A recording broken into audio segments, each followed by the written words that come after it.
ladies and gentlemen. Bonjour, mesdames et messieurs, et bienvenue à la réunion du Conseil municipal pour le Welcome to City Council meeting for June 13. 2018. For those of you who are able to, please rise for a moment of personal reflection and remain standing as we introduce our very special guest who will sing the national anthem.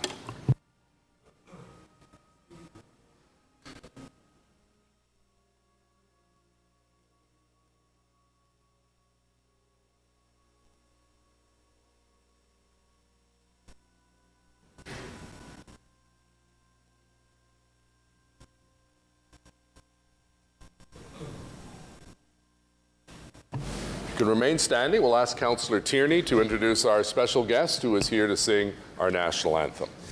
Great. Thank you very much for that, Mr. Mayor and members of Council. I'd like to take the opportunity to introduce Heather Featherston. She's been an office administrator at St. John Paul II School for the past 18 years, and this is her last year as she's retiring. She'll be very sorely missed.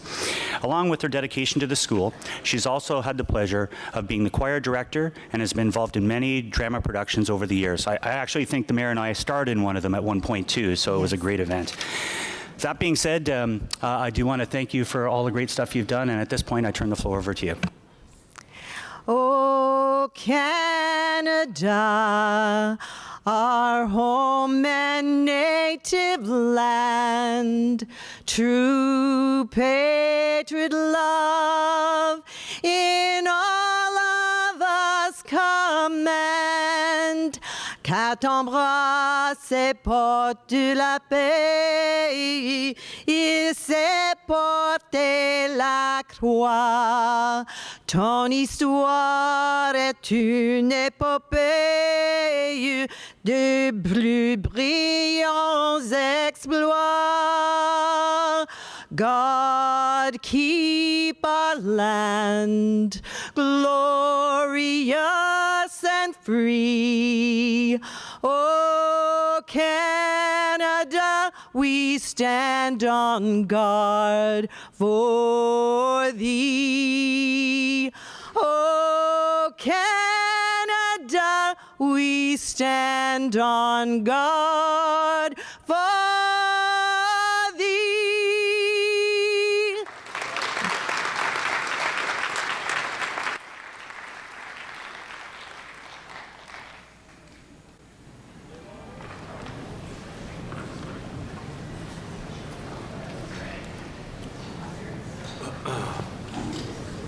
Well, that was a great, powerful rendition of O Canada. Thank you very, very much. At this point in our meeting's agenda, we have the Mayor City Builder Award, and I'd ask Graham McMillan to come forward, as well as Graham's Councillor Toby Nussbaum, and Graham has asked Matt Fleury to join us as well. So Councillor Fleury, who know Graham and Katie, and Toby, who's your councillor, welcome, bienvenue. Merci d'accepter notre invitation. I'm happy to extend a very warm welcome to the family, friends, and associates of Graham who are with us here today, including his grandson. I've made many mistakes. How is your lovely child? And that covers it. This award recognizes people who have demonstrated an extraordinary commitment to make our city an even better place through outstanding volunteerism and exemplary action. I appreciate this opportunity to recognize Graham's dedication to community building and thank him for his enduring contributions to many important causes in our city. I appreciate this opportunity to recognize Graham's dedication to community building and to thank him for his enduring contributions. McMillan has dedicated his time and energy to giving all our kids in our community equal access to opportunities and possibilities. As chair of the Boys and Girls Club of Ottawa, his leadership exemplified extraordinary commitment to making our city a better place. Graham has been a great role model to many who has led by example, showing others how to serve the community and make our city a better place today and in the future. Graham has exemplified exceptional leadership at both the Boys and Girls Club of Ottawa and the Ottawa Senators Foundation, and he continues to sit on the board of both organizations. During his time as chair of the Boys and Girls Club, Graham, with his colleagues, raised millions of dollars, including 3 capital campaigns that made a tremendous impact in the lives of thousands of at-risk children and youth across the city. And we've seen the wonderful renovations to the Vanier Clubhouse as well as the Britannia Clubhouse, and Graham has been very instrumental in that. He has been instrumental in facilitating phenomenal growth at the club, from 10,000 visits and 2,625 members in 2009 to over 100,000 visits and 4,500 members in 2017.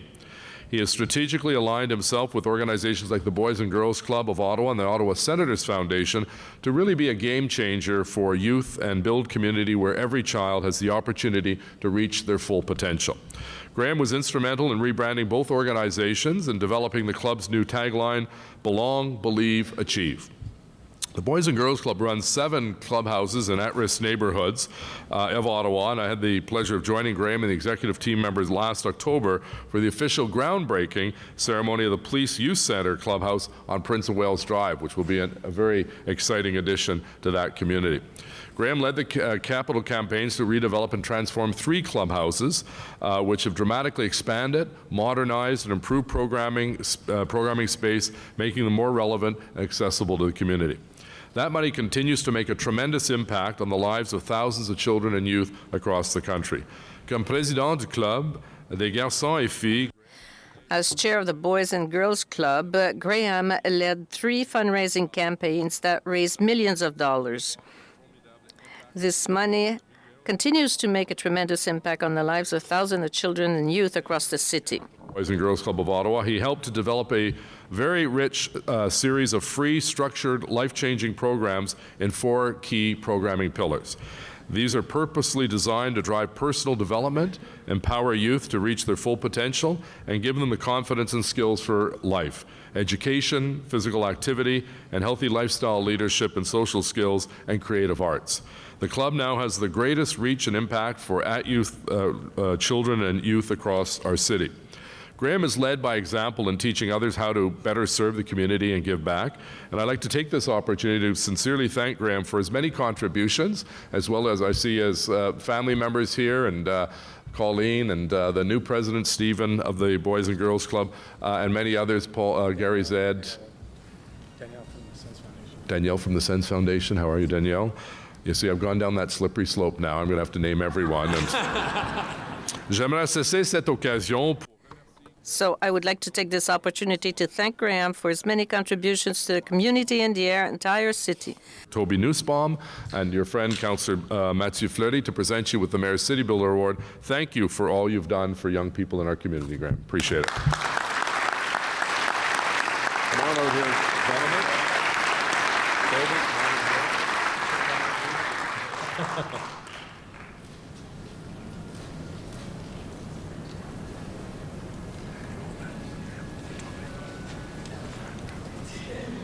You know, it was about 12 years ago I went to my first tour of the Boys and Girls Club, and I was quite apprehensive coming up. I didn't know how rough the kids would be and whether I'd fit in my blue suit. And so I was a little bit nervous, and I walked in and I found this incredible world there where these wonderful kids who, despite significant challenges, were just inspiring. They're dedicated. They want to achieve.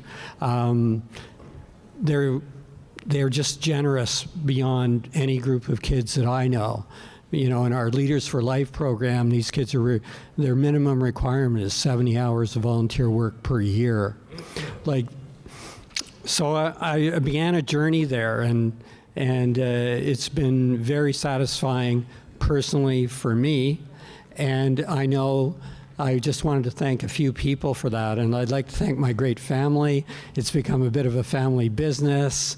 My wife, Katie, who's a great mentor at the club and has the incredible mentee, and my son, James, who's runs the Camp Smitty Golf Tournament, and my son, Jack, who is both volunteer and has worked at the club. I've had many, many friends who I've met and through the club, and many friends who have joined me in this initiative on the board, like Gary Zed, and friends like Connie and Steve Leaf, who have been phenomenal. Connie Duck and Steve Leaf, I better clarify that, who've been wonderful supporters of the club. It really is a community effort. We have, as you said, over 100,000 visits. There are, we get very little public funding, so this is all the city coming together to make a difference. It's where integration really happens in this city. Often in the clubhouse, there'll be kids from speaking 9 different languages on the clubhouse floor. They're all the same because they're all different. And thank you for coming today. Thank you for, not my friends for coming today. Thank you for supporting me in this effort, because really this is your award and I'm accepting it on behalf of you. So thank you very much.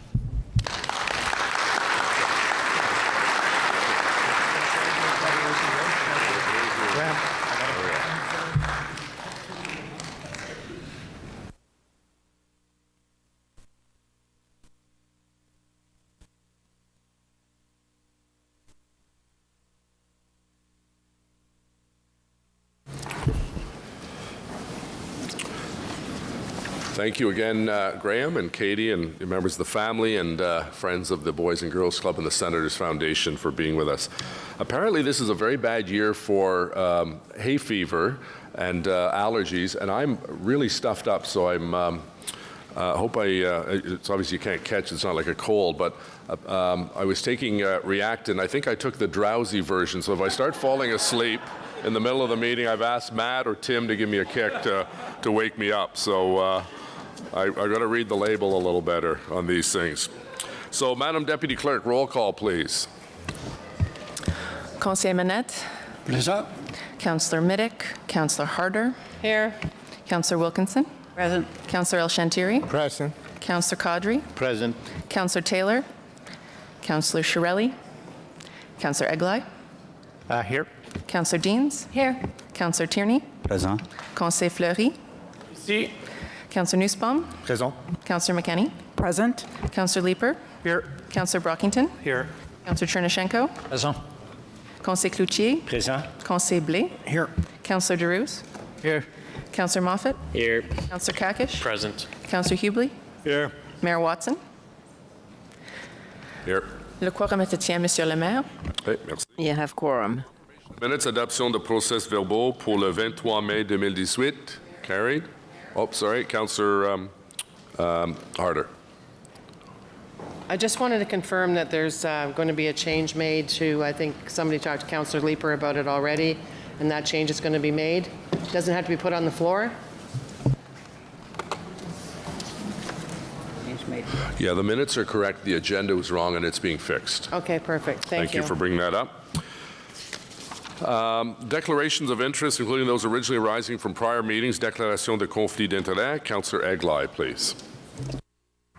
Thank you, Mr. Mayor. I, Councillor Keith Eglai, declare a potential deemed indirect pecuniary interest on item 10 of the City Council Agenda 71, Ottawa Community Housing Corporation OCHC Annual Report and Annual General Meeting of the shareholder, as my son has a summer job with OCHC. Okay, any other conflicts of interest? No. Communications as presented. Regrets. Councillor Middick is advised he will be absent from today's council meeting. Motion to introduce reports. Motion portant présentation de rapport. Councillor Dean, seconded by Councillor Harder, please. Thank you, Mr. Mayor. That the report from Ottawa Community Housing Corporation entitled Ottawa Community Housing Corporation Annual Report and Annual General Meeting of the Shareholder, the report from the Ottawa Public Library Board entitled Implementation Plan for the Ottawa Public Library and Library Archives Canada Joint Facility, Agriculture and Rural Affairs Committee Report 35, Finance and Economic Development Committee Report 35, Planning Committee Report Report 64 and the report from the City Clerk and Solicitor's Office entitled Summary of Oral and Written Public Submissions for Items Subject to the Planning Act Explanation Requirements at the City Council meeting of May 23, 2018 be received and considered, and that the rules of procedure be suspended to receive and consider Planning Committee Report 65 in order to expedite consideration of the report by Council to avoid any further delay to the Hope Side Road diversion pipe, and that Council waive subsection 33.4 of the procedure bylaw to receive responses to Council inquiries OCC 06-18 and OCC 09-18 with the responses to be subsequently listed at the next available meeting of the Transportation Committee, and that the petition with respect to the Cranberry Creek municipal drain listed on the agenda be received. The motion carried. Adopté. Merci. Reports, Ottawa Community Housing Corporation, Société de Logement Communautaire d'Ottawa. We have a brief presentation by the chair, Matt Fleury, and the CEO. I think we'll do that now before we go through everything else, because there's a number of items that people I know will want to talk about, and we know Mr. Giguère and his colleagues are busy. So, bienvenue, Monsieur Giguère. Merci pour votre bon travail. Welcome, Mr. Giguère. Thank you for your good work. The question of affordable housing in the City of Ottawa is in good hands. And thank you, Mr. Fleury, for your dedication, your good work at the board. Mr. Fleury. Thank you, Mr. Mayor. Your Worship, Mr. Mayor, City Councillors, distinguished guests, bonjour à tous et à toutes. J'aimerais souligner la présence. I would like to emphasize the presence of other council members that are here, a member of the board, Councillor McKenney, Councillor Taylor, and Councillor Mittig, who are also on our board, and the presence of the chair of the foundation, Mr. French, who is with us today. And again, I'd like to thank all the volunteers that do sit on our board and on committees, and they really help the community.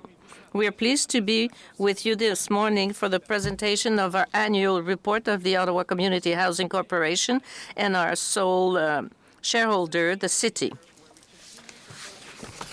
It's innovation. The one-year milestone of the implementation of Ottawa Community Housing One Number resulted in more timely and efficient responses to tenant inquiries while providing live support on every call. Through the portfolio management framework, Ottawa Community Housing explored how to best leverage the value of Ottawa Community Housing assets to address capital investment shortfalls. Guiding principles and targets have been created to provide guidance for future divestiture of properties and for acquisition of land, significantly assisting Ottawa Community Housing to position itself to respond to opportunities for potential growth and redevelopment. The multi-year, multi-million-dollar redevelopment of Rochester Heights began in 2017 with the successful rehousing of 26 households. The Phase 1 renewal of this aging townhome community into a vibrant mixed-use, mixed-housing complex of 148 apartments is projected to be completed in 2020. La Société de Logement d'Ottawa, communautaire. The Housing Corporation of Ottawa gets solid results. This annual report emphasizes the success of the Housing Corporation in its 10-year plan and its will to renew its portfolio to house people in need in Ottawa. Government was a turning point for affordable housing providers across the country. The future investments are set to help advance affordable housing and reduce homelessness in Canada. OCH has also been working with partners such as the City of Ottawa and Ottawa Public Health in order to be prepared for the legalization of cannabis. The success of Ottawa Community Housing would not have been possible without the ongoing efforts and tireless engagement of all our partners, including our shareholder, the City of Ottawa, in building stronger communities. Je vais maintenant passer la parole à Stéphane Giguère, le président directeur. I'll give the floor to Stéphane Giguère, the CEO of Community Housing Corporation, to give you the highlights of the report of 2017. Thank you, Councillor. Mr. Chair. For the opportunity to present the 2017 highlights of Ottawa Community Housing Corporation.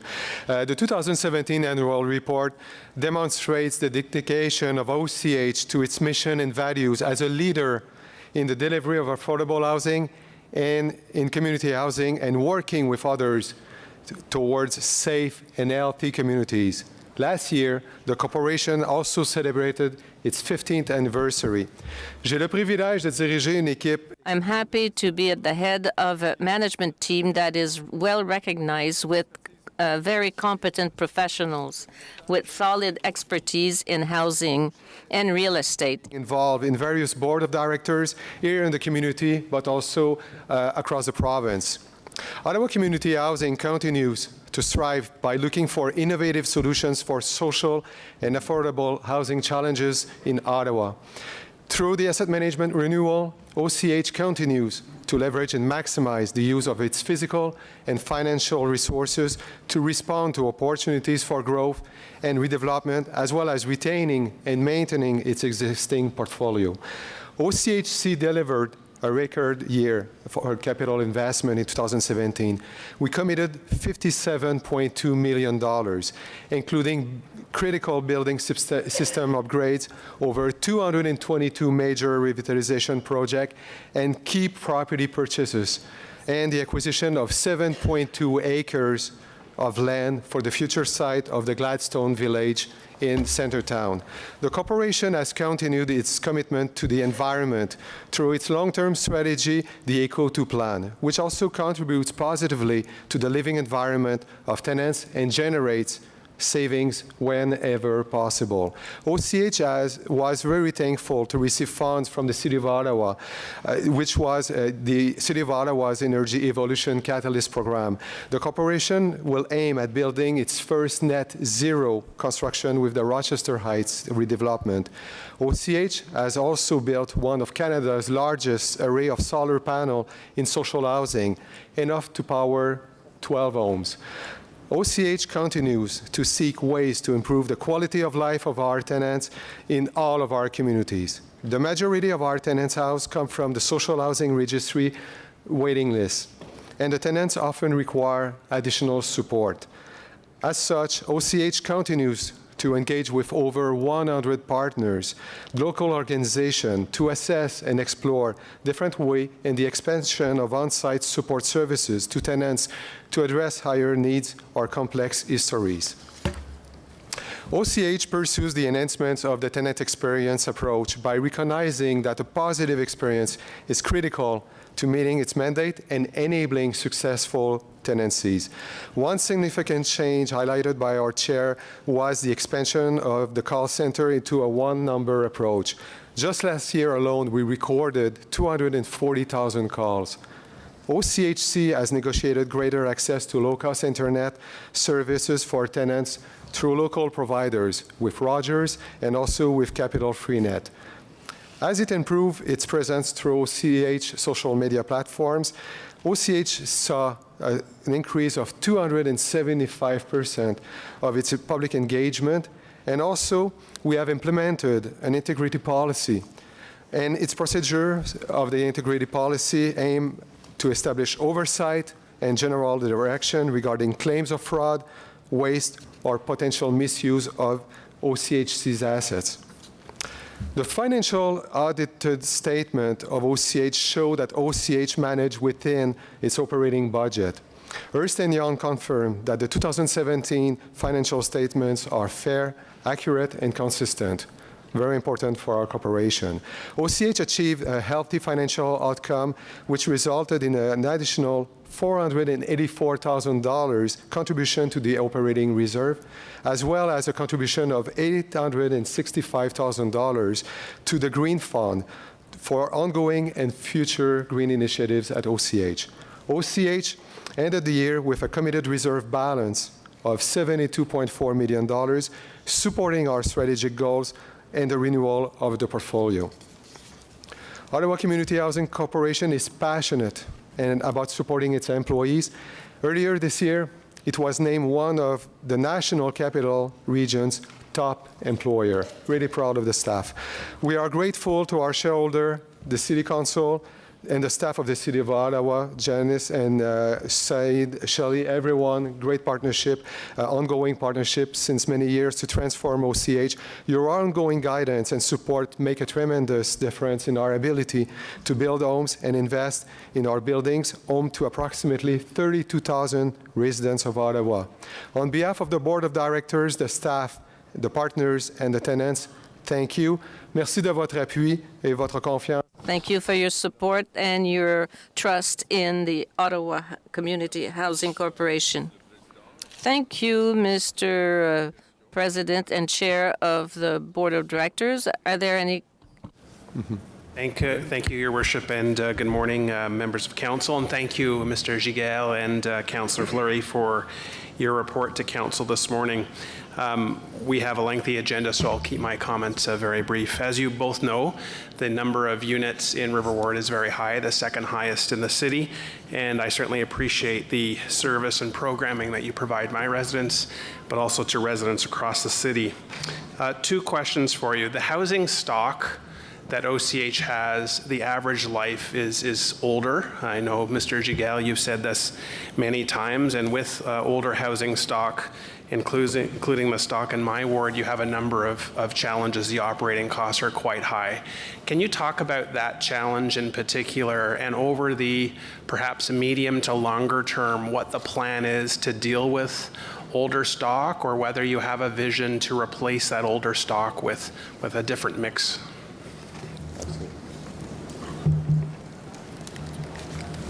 Great question. Thank you, Councillor. This is a question that is across our portfolio. It's not only in one specific ward. So when you have a portfolio of 48 years old, typically what you have to look at is renewing the portfolio. So the strategy about portfolio renewal is really about acquisition, divestiture, and also modernization of some buildings. We know, for instance, that more and more housing providers in UK or Australia or in Canada are refurbishing, really retrofitting their mid-rise and high-rise building, where in some cases, especially for townhouses community, you can look at potentially increasing density by divesting or by really investing further. In terms of operating costs, OCH has invested quite significantly in the last 5 years in green initiatives to reduce the operating costs. So through the water programs, we have implemented LED light system. So what we are seeing year over year is a reduction of costs on the utility side, which offset the costs on the maintenance side for the most properties. Each and every properties at OCH have been prioritized, and accordingly, what we're looking through the plan is to make sure that each and every property at any given point of a year and a plan of 10 years will be addressed either for retrofit or for divestiture or for redevelopment. Okay. For the more minor expenditures on aesthetics, not the expensive roof replacement or the boilers, but just keeping the grounds clean, the houses or the apartment buildings, well painted, the grass maintained. That is an issue in many of the OCH communities as well. Can you just address that briefly? How does OCH stay on the ball to keep the properties maintained and standards high? So it's an ongoing investment that we're making. In fact, in your ward, and it will be announced very soon, Caldwell will see a retrofit of the envelope. So the envelope will be modernized in the community to respond to structural issues that we were facing with some of the cladding over there.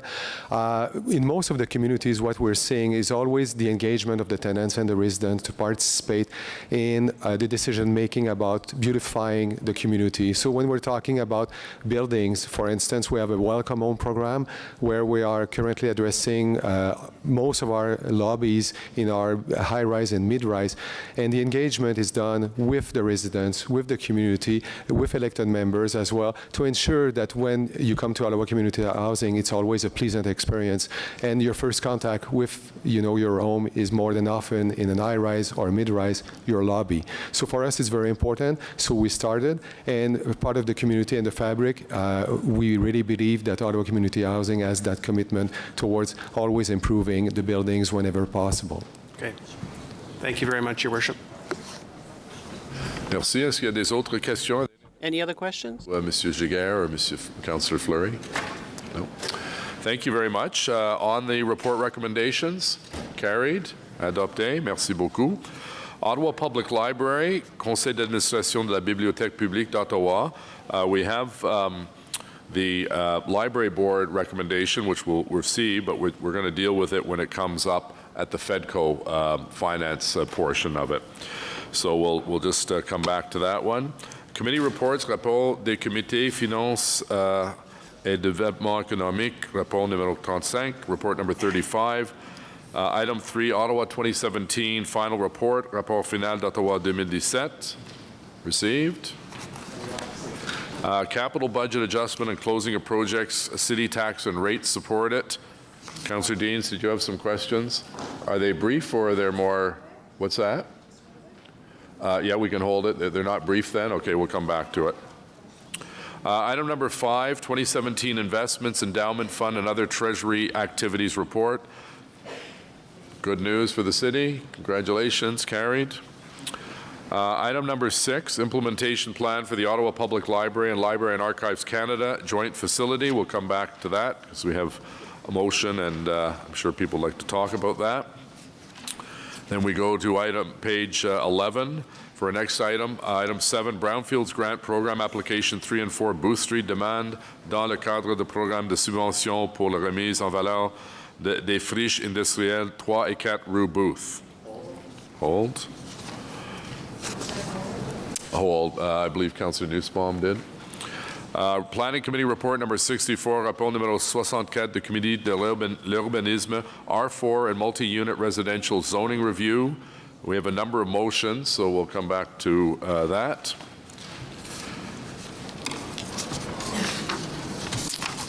Next is number 9, zoning bylaw amendment and official plan amendment, part of 930 Carling Avenue and 520 Preston Street. Carried. Thank you. Item 10, Community Design Plan, Master Servicing Study, Master Transportation Study, Environmental Management Plan, Area Parks Plan, and Official Plan Amendments for Barrhaven South Urban Expansion Area. Carried. Item 11, Zoning Bylaw Amendment 398, 402, and 406 Roosevelt Avenue, Modification au Règlement de Zonage 398, 402, et 406 Avenue Roosevelt. We have a motion, Councillor Leeper, and I believe Councillor Harder. So we'll come back to that. Item number 12, Zoning Bylaw Amendment 320 McRae Avenue and 315 Tweedsmuir Avenue. Carried. Dissent by Councillor Leeper. Item 13, designation of the Ottawa Rowing Club Boathouse, 810 Lady Grey Drive under Part 4 of the Ontario Heritage Act, désignation de la remise de bateau de l'Ottawa Rowing Club situé au 8 à 10 Promenade Lady Grey. Councillor Nussbaum and Fleury have a technical amendment. I think we can deal with this now. Councillor Nussbaum, please. Thank you, Mr. Mayor. Yes, this is just a technical amendment to ensure that the cultural heritage value statement as part of the designation of the Ottawa Rowing Club Boathouse be sure to specify that we're not just dealing with siding, Mr. Mayor, we're dealing with shiplap siding. There's a great distinction. Thank you for pointing that out. So on the motion, carried. There we go. Ships ahoy. All right. And we'll carry the item as amended. Carried. Thank you. Planning Committee Report number 65, rapport numéro 65 du Comité de l'Urbanisme. Item 14, Hope Side Road Diversion Pipe. Councillor Hubley, you've been working on this a long time. Congratulations. Carried. Bulk consent agenda. We have one request to remove item G from Councillor Brockington. Does anyone else wish to remove anything from the bulk consent agenda at this time? Councillor Brockington, are your points brief, or would you like to come back to the item? Okay, go ahead. The floor is yours. This is item G, which is CDP, I believe, for Maryville North. Yes, Mr. Mayor, thank you. I didn't speak at committee just because we would have held the community member for a number of hours, and this just passed unanimously, but I wanted to speak today briefly to thank two sets of people and just explain why this is so important. First of all, to the Carlington residents who were active and engaged in this 2-year process, I do want to acknowledge and thank them, as well as city staff, Chris Bauer and his team, who were engaged with this CDP, and to council, who unanimously supported proceeding with this study and review. The Maryville Road North is basically in the Carlington community, from Caldwell to the south to Carling to the north. Maryville is the spine of this community. You have the Alexander community on the east, and the Caldwell and Carlington West communities on the west side. And frankly, Maryville Road needs a facelift. This is not an aesthetically pleasing part of Carlington. It is not pedestrian friendly. It's not cycling friendly. And what will eventually happen is we will have a complete street design for this street, which will make it much more compatible with the residential communities on both sides. And frankly, it will be safer. As well, as part of what we're going to approve today are some zoning changes that really reflect the evolution, not just of the neighborhood, but this part of the city. And when we look at the amount of development that is occurring on Carling, which is the border between Kitchissippi to the north and River to the south, with the Westgate and Travelodge and Embassy West, and even the hospital moving into River Ward, we're going to see continued investments in Carlington. So the CDP sets the framework for that now, which is very good, and it's just the document over many years that the development community and the community as a whole will follow. So we're quite excited with the possibilities that will be happening. We know change is coming, and the CDP really sets out that framework. So there was significant involvement from the community, which I'm very pleased with. And Mr. Mayor, I will be supporting this today very strongly and recommend council support this as well. Thank you. That's great. Thank you very much, Councillor. On item G? Carried. On the bulk consent agenda? Carried.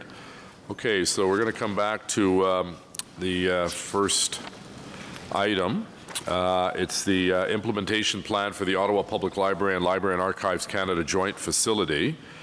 And Councillor Deans, I believe, has a motion on this item. I don't know, has it been circulated? Because I know it was being worked on. They're just circulating it right now. Okay, so do you want to introduce your motion, Councillor Deans, please? Thank and then you, we're going to deal Mr. with item 2 of the OPL, and then FEDCO, which is on page, what is it? So it's moved by myself Item and 6. Seconded by Councillor McKenney. Whereas the city's affordable housing, land and funding policy was updated in 2017, continuing the provision that 25% of the net proceeds from the disposal of surplus property be dedicated to affordable housing development and including institutional lands in the policy. And whereas there is still over 10,500 households on the City of Ottawa's centralized waiting list for rent geared to income affordable housing, and whereas the report indicates that the net proceeds from the sale of property A is expected to be received by the city in 2 installments, with the first installment estimated at $10 million being provided in 2018-2019, and whereas 25% of the net proceeds from the first installment of both property A, 120 Metcalfe Street, 191 Laurier Avenue West, would provide up to $2.5 million in funding to support new affordable housing development in Ottawa under the city's affordable land and funding policy, and whereas a contribution of 25% of the first installment of the net proceeds of the sale of property A, 120 Metcalfe Street, 191 Laurier Avenue West, would result in up to $2.5 million in funds for the Affordable Housing Reserve, and this would be beneficial to the program overall. And whereas the elimination of the vacancy rebate program starting this year will provide $6.9 million in tax-supported funds for reallocation in 2019, noting that the report identifies a $6.4 million estimated annual debt servicing costs will only be required starting in 2021. Therefore, be it resolved that Council directs staff to allocate $2.5 million of the tax room created by the cancellation of the vacancy rebate program to the Affordable Housing Program as part of the 2019 budget process once the sale of property A, 120 Metcalfe Street, 191 Laurier Avenue West is finalized, and be it further resolved that staff be directed to bring forward funding options for the remaining 25% allocation to the Affordable Housing Reserve for Council's consideration at the time the second installment is received. Do you want me to speak to that now, Mr. Mayor? Or, yeah. Well, thank you. As you'll note in the library report, there was a recommendation from staff to waive our policy. We updated our policy in 2017, and this council has been very clear about our policy when it comes to affordable housing. Either a piece of the land or 25% of the net proceeds are to go to affordable housing. And for those of you that joined us this morning to hear the annual report card from the Alliance to End Homelessness, you will know that we are far away from reaching our goal of ending chronic homelessness by 2024. And we heard from Dr. Jeff Turnbull this morning that we need to change the way we're doing things because we're not advancing the goal. And so we really need to think about that. But certainly the last thing we need to do is waive our own policy, which is one of the few mechanisms we have to actually get more money locally into our affordable housing portfolio.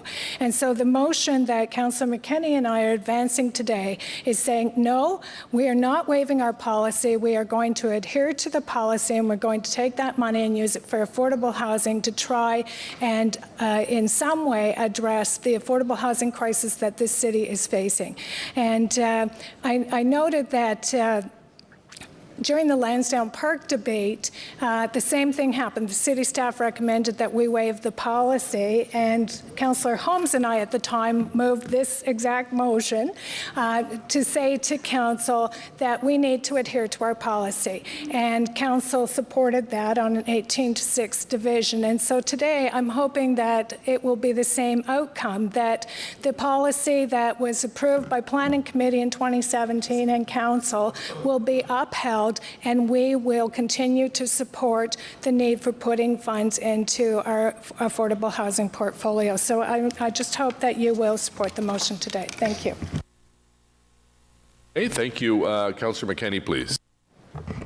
Thank you, Mr. Mayor and colleagues. I'm very happy to second this motion. I worked with Councillor Deans, as you know, as the chair of CPSC over the last few days on this. And you know, the library file has been a long time coming. It's you know, we've spent, well, I guess we could go way back, but in this term, you know, since the beginning of the term, we looked for a location. That was a long, drawn-out process.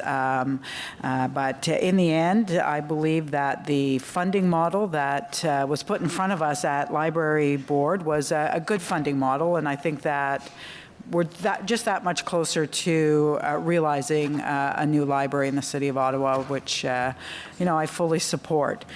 But as Councillor Deans pointed out, we do have a policy that, you know, proceeds from sale of our properties, including, you know, property like the library. 25% should go to affordable housing.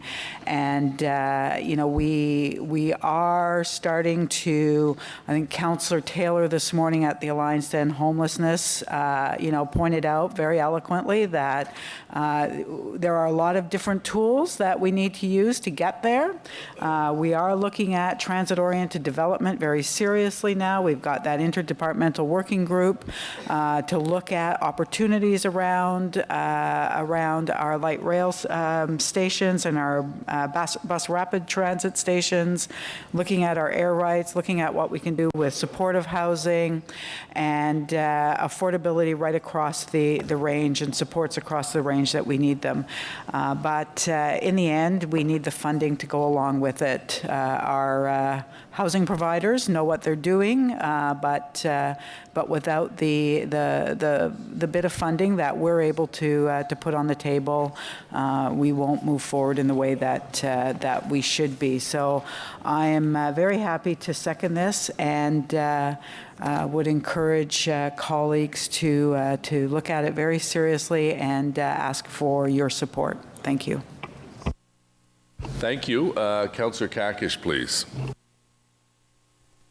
Thank you, Mr. Mayor. And just a quick question to staff with regards to the implications of if we do approve this, what that does for the budgeting of the capital of the library and how that changes the scenario for the OPL numbers. It doesn't change the numbers at all. The existing or the plan that was proposed is put forward. Doesn't change. We will just make the contribution from the tax room as opposed to the sale of the land. Okay, so that's going to be coming from somewhere though, because if we're taking 25% from the sale and putting it to the affordable housing portion, if we approve this, you're going to be taking that money from in the capital 2019, reserve. your vacancy tax rebate program is no longer in existence. That leaves $6.9 million in tax room available. We will be using a portion of that to service the debt for the library, but only once we issue the debt, which is expected to be in 2020 or 2021. So that leaves the 6.9 available in 19 and 20. And so we are taking, this motion recommends taking 2.5 of that 6.9 in 2019 to contribute to the housing reserve. When we receive the second part of the sale of the land, also the recommendation recommends that we come forward with options at that time. So the money from the sale of the land is still flowing to the project. We're just finding another way to make the housing reserve whole as a result of the sale. Okay, so you won't be going into other pots of money or other locations to find the total amount that's needed? No, we won't. We'll be using the room that's available from the elimination of the vacancy tax rebate program. Okay. Okay, thank you, Mayor. Thanks, Councillor Kakish. Councillor Nussbaum, questions and comments on the whole report and or the motion. Yeah, thank you, Mr. Mayor. I'm on the speakers list because I want to ask questions of staff. But while I'm here, I would just say that I entirely support Councillor Dean's and McKenney's motion. I think it makes a lot of sense. There is no compelling reason to waive ourselves from our own policy in this case. But the question that I have is, I know one of the important outcomes of the decision we're about to make is changing the way that we approach the design award and construction contract award process. In February 2017, the report that was before us then anticipated approvals from Council for the design award, and now the recommendation is that be delegated to staff. And so I guess my question is in terms of the design award process, the scoring, the grid that this delegated authority would grant to staff, I'm hoping that staff can articulate how that will, if it's either, is it already established? If it's not established, how will staff determine the various scoring grid approaches to the existing shortlist, and what will be the process? Will there be public consultation to get a sense of what the important components are? If staff can just explain a little bit the process of getting to the grid, which will be used to make the design award decision, I'd be very grateful. Mr. Mayor, so Council last year approved that we would use a procurement model of design bid build, so that led us to a process of releasing a request for qualifications, and we shortlisted down to a number of teams, and the request for proposals, which has gone to the short list of teams, is out on the street at this point in time. Mr. Gonti can provide more information on the actual grid scoring elements. I don't have those in front of me, but he does.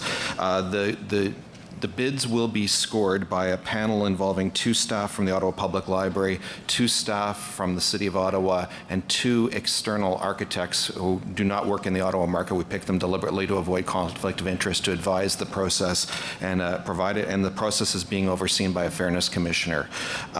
As to public consultation, it is not normally our course of business to do public consultation during a procurement process. That would be very difficult to do. But there has been extensive public consultation so far on the program for the public library. Over 5,000 people were involved in that process, and that helped form the request for proposals.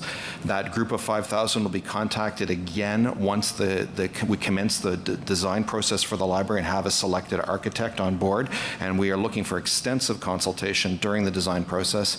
In fact, we did something we don't normally do, is we've increased the weight of the criteria for the stakeholder engagement program for the architects to send a very strong signal that public engagement during the process is a critical priority to us. And so that during the process of design, we anticipate considerable more public engagement on many aspects of design. And the library board did ask that we do that and enhance that, and also asked that we report back to them regularly on the design status. That was a request of the library board.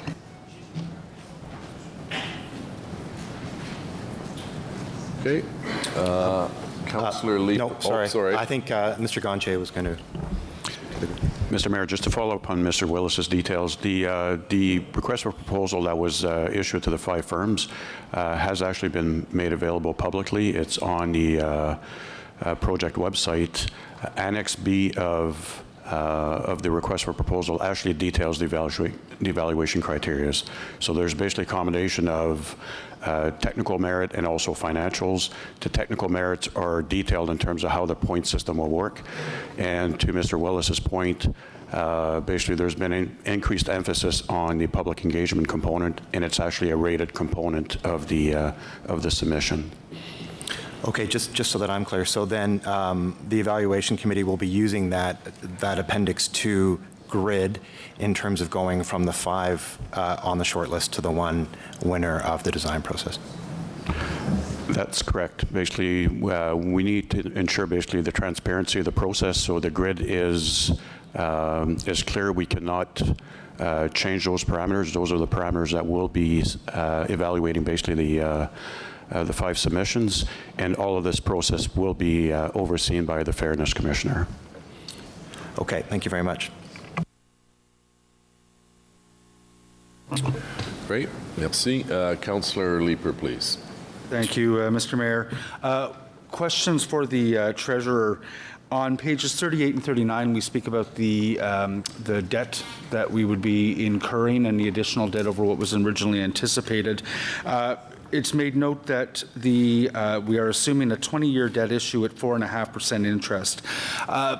What other options were explored for the length of time for that debt issue, and how confident are you that that 4.5% will be the rate? The 4.5% is simply an estimate. We're sitting at 3.5% for 20-year debt right now. So if markets move against us, it'll be more, but markets tend to move fairly slowly. So we are anticipating 1% is probably reasonable. Is there an option to extend or reduce the term? If you reduce the term, of course, the debt servicing is more, so we would not recommend that. We try to match it to the life. We were told at the committee that at 25 years there's going to need to be a major refurbishment of this facility at that time. So you would not want to go for debt that is longer than 25 years, because in 25 years you're likely to be looking for more money to do a major refurbishment of it. So we did a 20-year debt as sort of the optimal time for this type of building. What would the implications be if it was at 25 years? The debt servicing would go down. It wouldn't likely go down that significantly, because typically when you have a longer term period, they're looking for a higher rate of return as well. So you're offsetting, your principal is divided over 5 more years, but your interest rate is a little bit higher. So there would be some marginal change, but we don't see it as being significant. It's also very difficult to get 25-year debt. The market doesn't entertain that. It's basically they do it in 10-year increments. So we really have a choice between 20-year and 30-year. Okay, thank you. That's helpful. And then the second question is on page 38. The requirement was assessed against the affordability of that additional debt in consideration of the city's overall capital plan. What are the implications for our overall capital plan? How close are we coming to our self-imposed cap? To what extent are we handcuffing ourselves for further borrowing down the road? We are not. We're still fairly far away from our self-imposed debt limit. $80 million is almost, I hate to use this term because it's not when you're an individual citizen. $80 million is almost immaterial when you look at our total debt of, we're coming close to $2 billion. So it does not affect our borrowing capacity at all. Okay. Thank you. That's helpful. Thank you, Mr. Mayor. Great. Thank you. Councillor Shirelli, please. Thank you, Your Worship. Yeah, I'm going to support the motion. I think it's important for people who are concerned about the fiscal aspect of this to look at where we came from on it. Back in 2006, we had a description of the library we needed as a new main library, and the proposal then was for 271,000 square feet facility. This facility, the city portion, is less than half of that. And at less than half of that, it's still double the current facility. So we meet the need, but at the same time, we're much more reasonable from a cost perspective in terms of building it. Also, to fix up the current one, you're looking at between $50 and $70 million. And that has to be factored in too. So if you look at the city's portion of $100 million and realize that you had to spend 70 anyway, and then deduct the 20 million you're going to get from the sale of the current one, you're left with what ends up being a net cost of roughly $10 million. And that $10 million modernizes our library service in a way that the public is really going to appreciate. It moves the library a little bit closer to the center. Obviously, the best place for the library would have been Center Point, the geographical center of Ottawa. But since nobody would move that motion, including me, I think it makes a lot of sense to move it to a place that's more accessible to all forms of transportation, and to a place that, and to a space that is much more modern and much more consistent with what libraries are going to be in the next 50 years. So people are concerned about the cost, as many of us were back in 2006. So we've now brought in a facility that's a public partnership with the archives. We're bringing in a facility that is less than half the size of what was proposed in 2006, and I think the long journey has brought us to the right place. Thanks, Councillor. Councillor Brockington, please. Questions and comments? Thank you, Your Worship. Certainly another chapter in this evolution of our new central library, and certainly looking forward to getting on with construction. Are members of the OPL here to answer questions? Is the CEO here? Yes?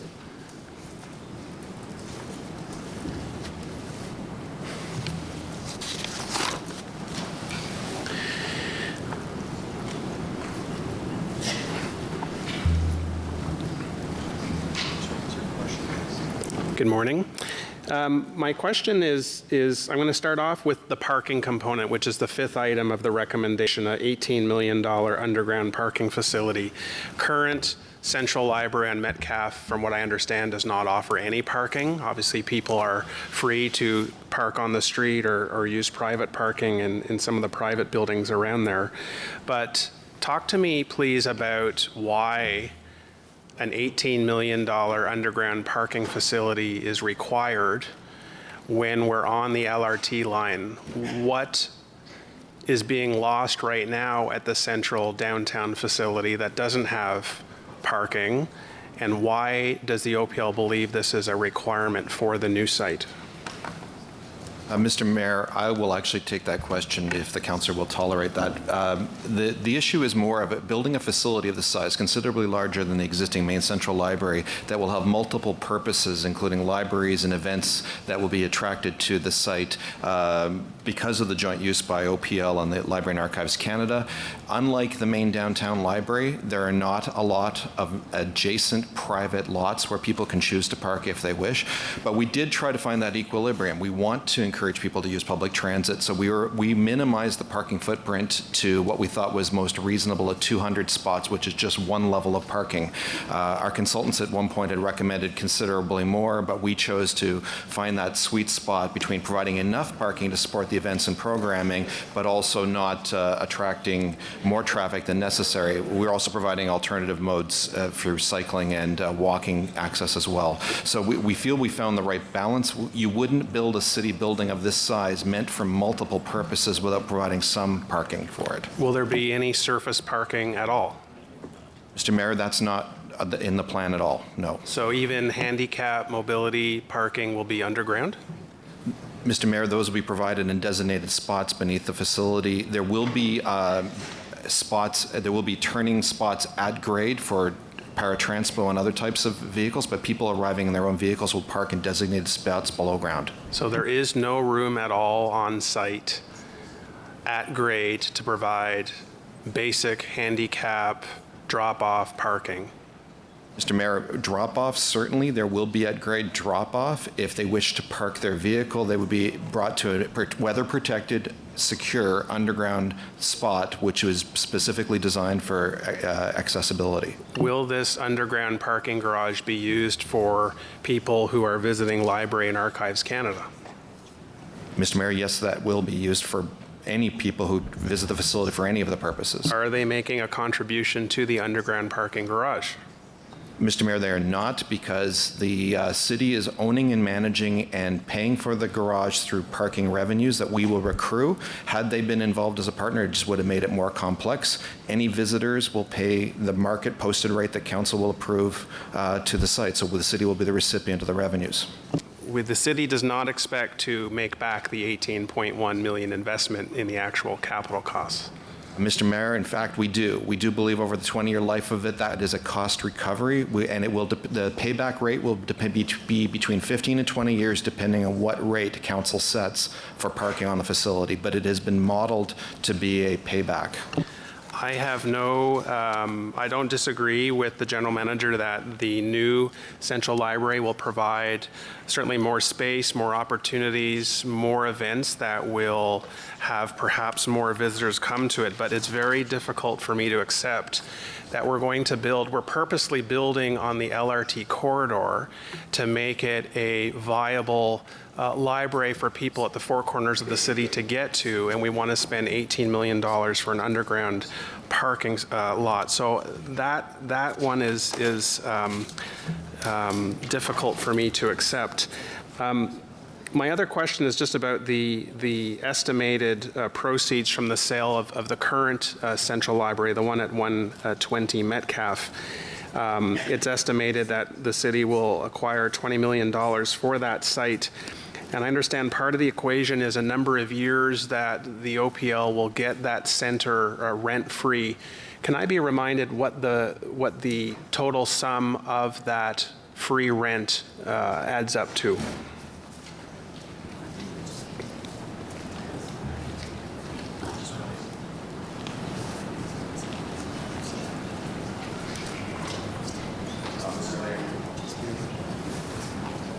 Can we get the microphone turned on, please? Gore, just don't touch it again, I think. There we go. We're live? Good. Mr. Mayor, the purchase price is estimated, or is indicated as $20 million. As far as the extra benefits that we're going to be getting, when you consider the actual library box itself, it's basically 3 levels plus the lower level. And that works out to about $750,000 of free rent over the term. So that's roughly about $3.7 million that we'd be saving, as well as we have a financial obligation to Slate Properties for the 4th and 5th floor for 16 years, and we get to eliminate that debt, which is our liability, which is $400,000 over the 16 years. So that's another approximately $6.4 million.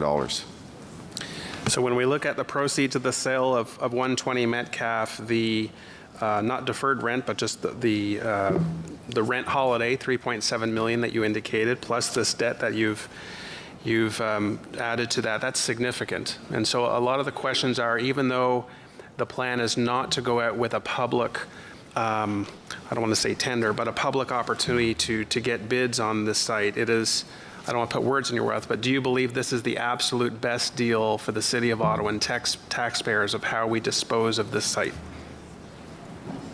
We believe this is the best deal for the city and for the OPL. As a matter of fact, our valuation staff has put in hours and hours of time in terms of evaluating this, plus we've worked with numerous consultants. We've done a number of what we call net present value analysis with different assumptions.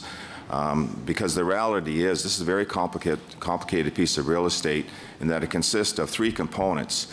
The city and the library, we have total control of that library box right now.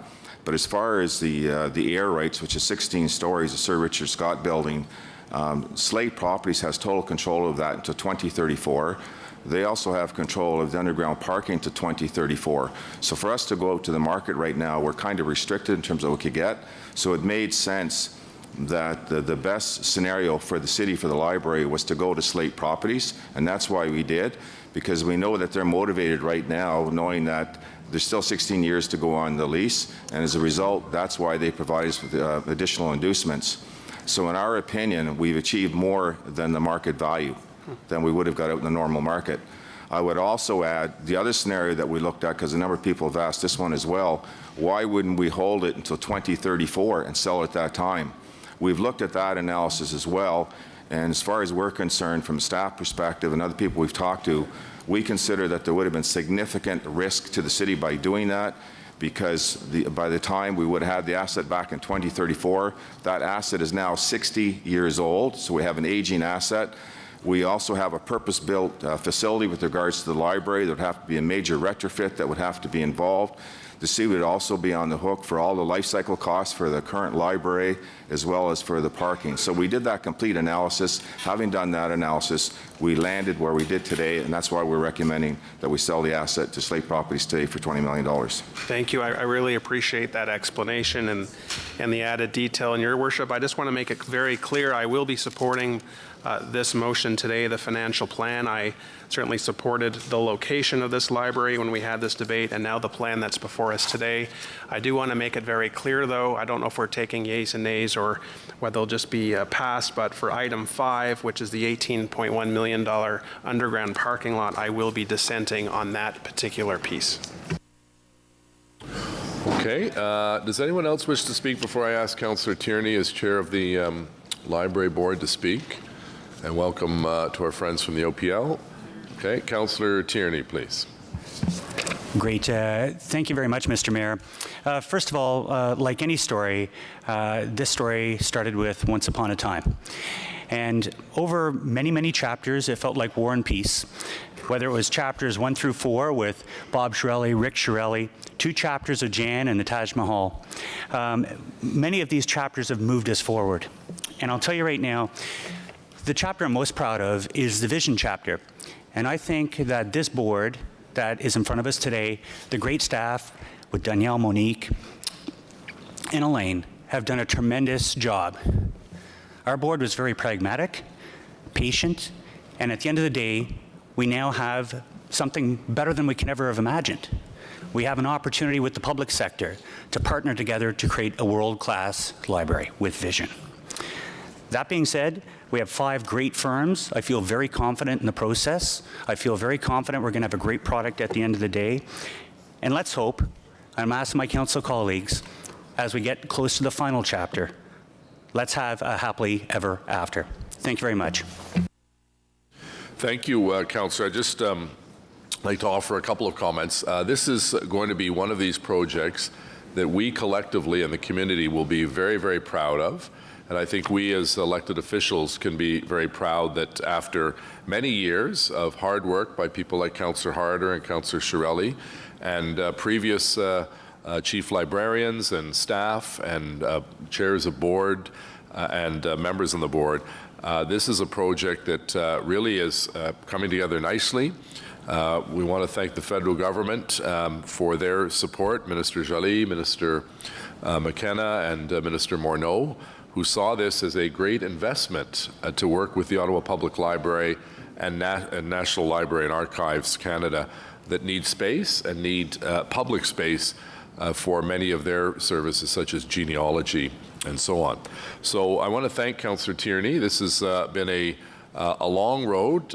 You know, I was hoping that we would have a shovel in the ground this year, but it looks like it's probably going to be early in 2019.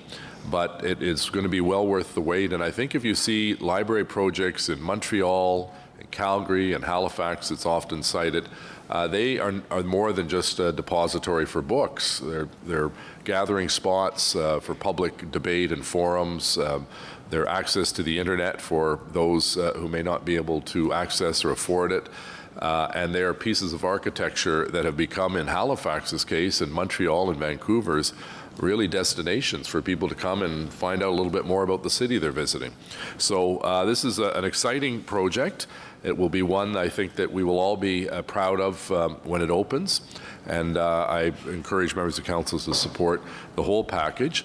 Je dis merci beaucoup à le personnel de. Thank you so much to the Ottawa Library staff and the president there, Mr. Tierney, and our staff, Gordon McNair, Steve Kanelakis, who did excellent work with this report.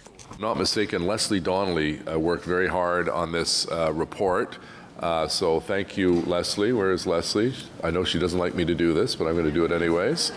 There's a lot of work went into this. I think, Jan and Rick and Tim realized that, it's a different kind of a project because it's run by the OPL and their board, and we appreciate their great work. But we have to find the funding sources. So I think this has been a very good process, and I thank all those involved. When the shovels get in the ground and the building starts to come up overlooking LeBreton Flats near the LRT station and the Innovation Center and the development from Rendezvous LeBreton, it will be a great destination point for visitors and residents alike. So we have Councillor Dean's motion carried. Then we have the library report number 2 received, and then we have the FEDCO report as presented. Carried.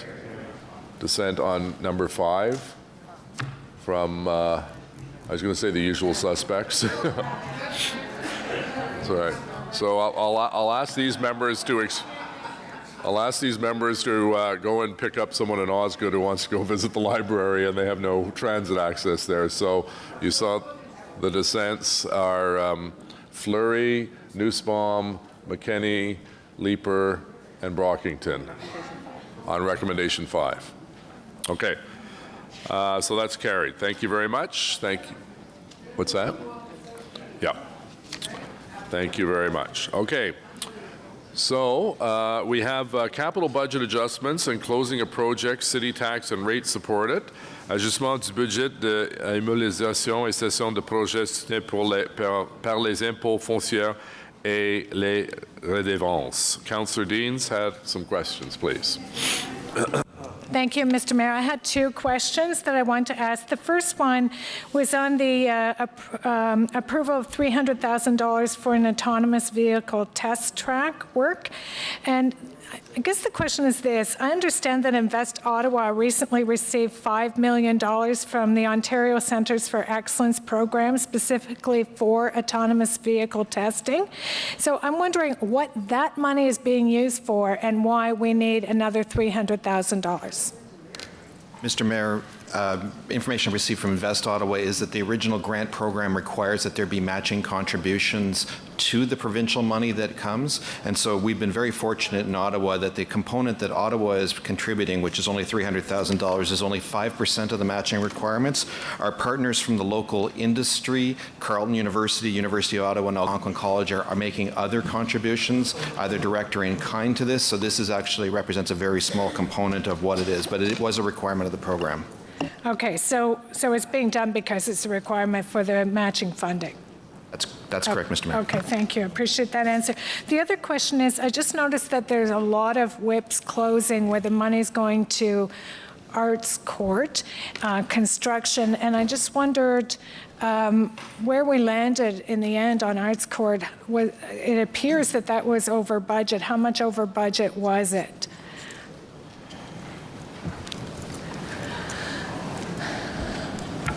Mr. Mayor, the adjustments in this budget, there are two significant ones, $1.2 million towards Arts Court and $495,000. Both of them are moving funds as Council had intended. Back in 2014, Council increased our operating budget for Arts Court by $1.2 million, which was to reflect the larger scale operations and the additional expenses of running the larger facility.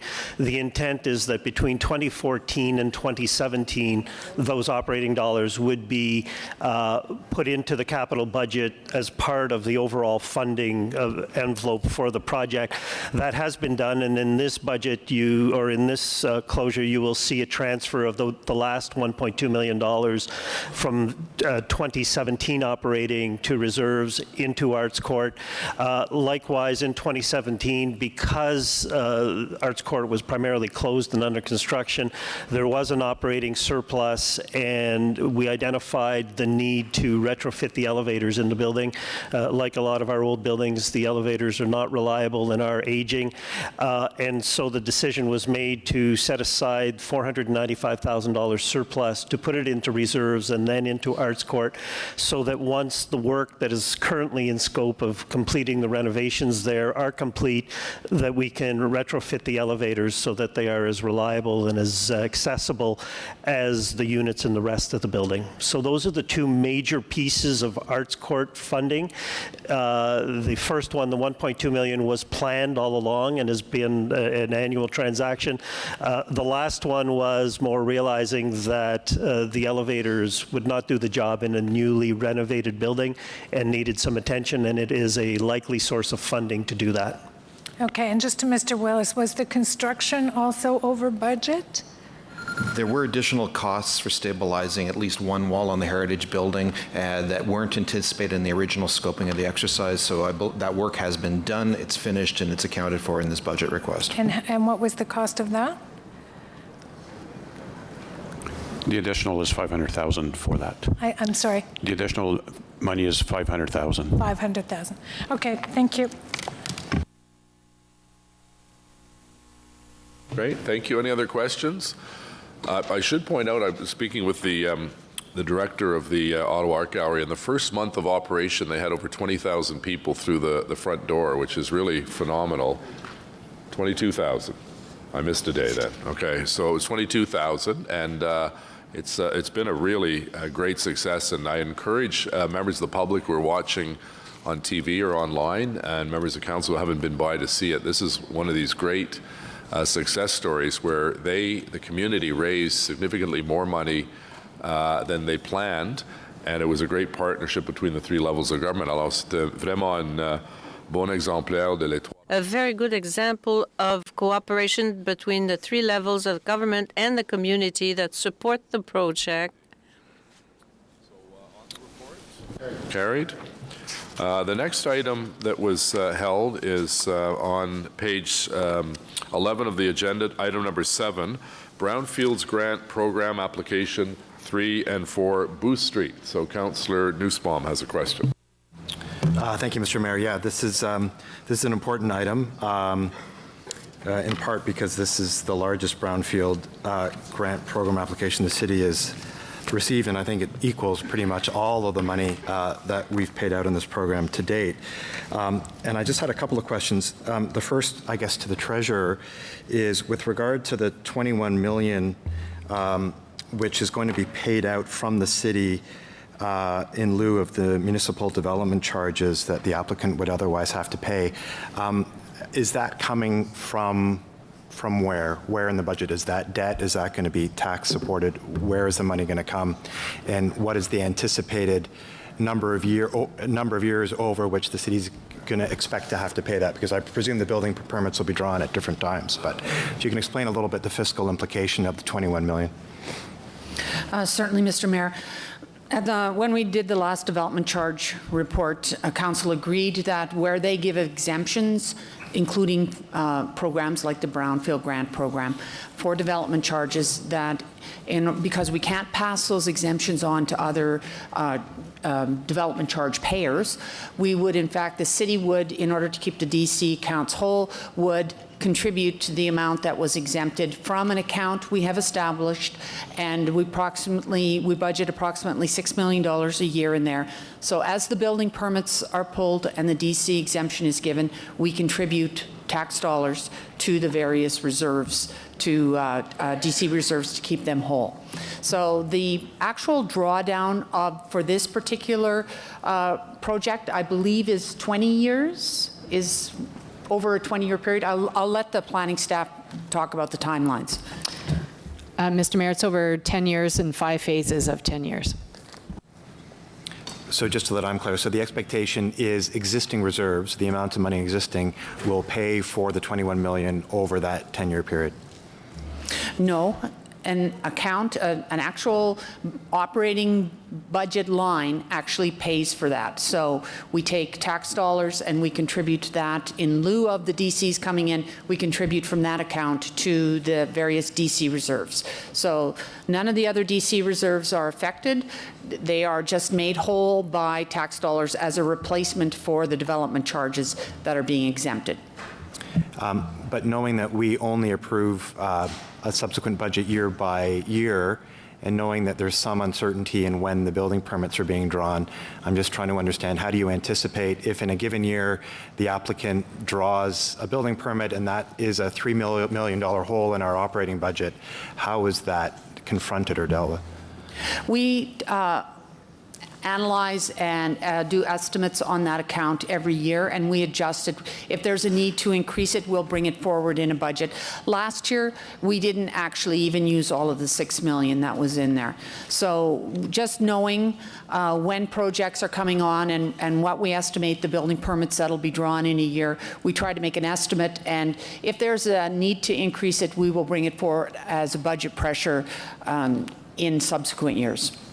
Okay, thank you. My next question is about the brownfields policy, which we updated and approved in 2015. And I know as part of that, we essentially eliminated the development charge reduction program. We turned that into a deferment as opposed to a rebate or reduction. I'm just trying to understand, I know there hadn't been a formal development application at this stage, but why is it that this application is not covered under the 2015 plan? Mr. Mayor, this application was grandfathered under the old program. Council approved that when the updates were taken in 2015. And so under the existing plan that was in existence before 2015, I presume staff had discretion in terms of how to negotiate the deal. I think the language is up to 50%. So the city has the option of negotiating a deal with an applicant that's less than 50%. Is that correct? Mr. Mayor, that is not correct. The policy states 50%. And so is that I'm just trying to understand, is that a right? So every applicant has the right. So if, for example, council were to vote down this report, what would be the consequence of that? Every applicant has an opportunity to apply, and if they qualify, they would be eligible under this grant program. Certainly, council has approved this as an important policy direction that has economic, environmental benefits that council has chosen to exercise with this program. Yeah, and by the way, I'm generally in support of this. I'm just trying to understand whether the policy gives council discretion or not. And if not, then it sounds like this doesn't need council approval. If it does, I'm just curious what the consequence of council saying, actually, in this case, we're not going to grant the brownfield. Mr. Deputy Mayor, I'm going to let Mr. Mark respond to this question.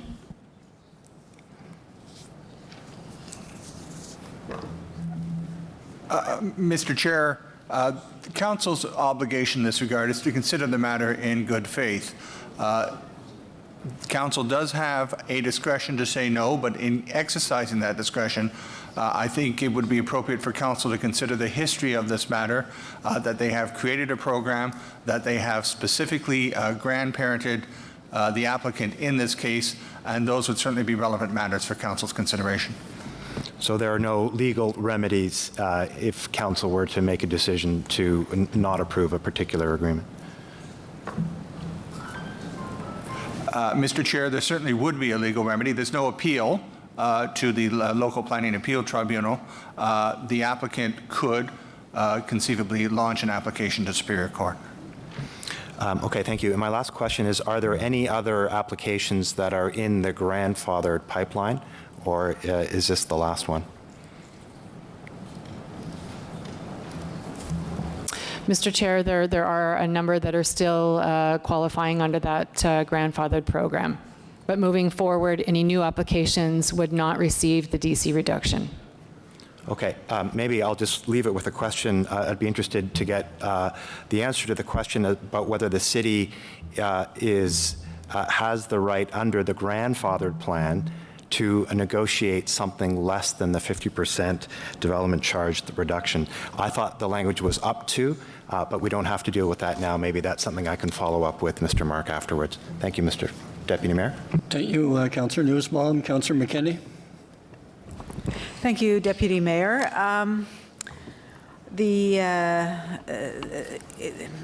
My support for the brownfield, as Councillor Nussbaum pointed out for himself as well, it's not. I certainly understand why we have brownfield grants, and we want to encourage development in areas where, you know, there is some cleanup to do. But I do look forward, I think it was Councillor Eglai had asked for us to take a relook, a refresh at that in the next term of council, and I do look forward to that. You know, I don't support the portion of the development charge reduction within the report for those portions of lands that were under federal, you know, either ownership or management at one time, and it was about 20%. That's a rough estimate. I had to kind of do an overlay on the map, so certainly, you know, that's I'm just putting that out there that, you know, I really do believe that we have to, when we do look at the refresh, at least pull apart who owned the land, what levels of government own the land, and we should not be asking taxpayers in the city to remediate land that was owned by, especially the federal government, and that was contaminated while it was under their ownership or management.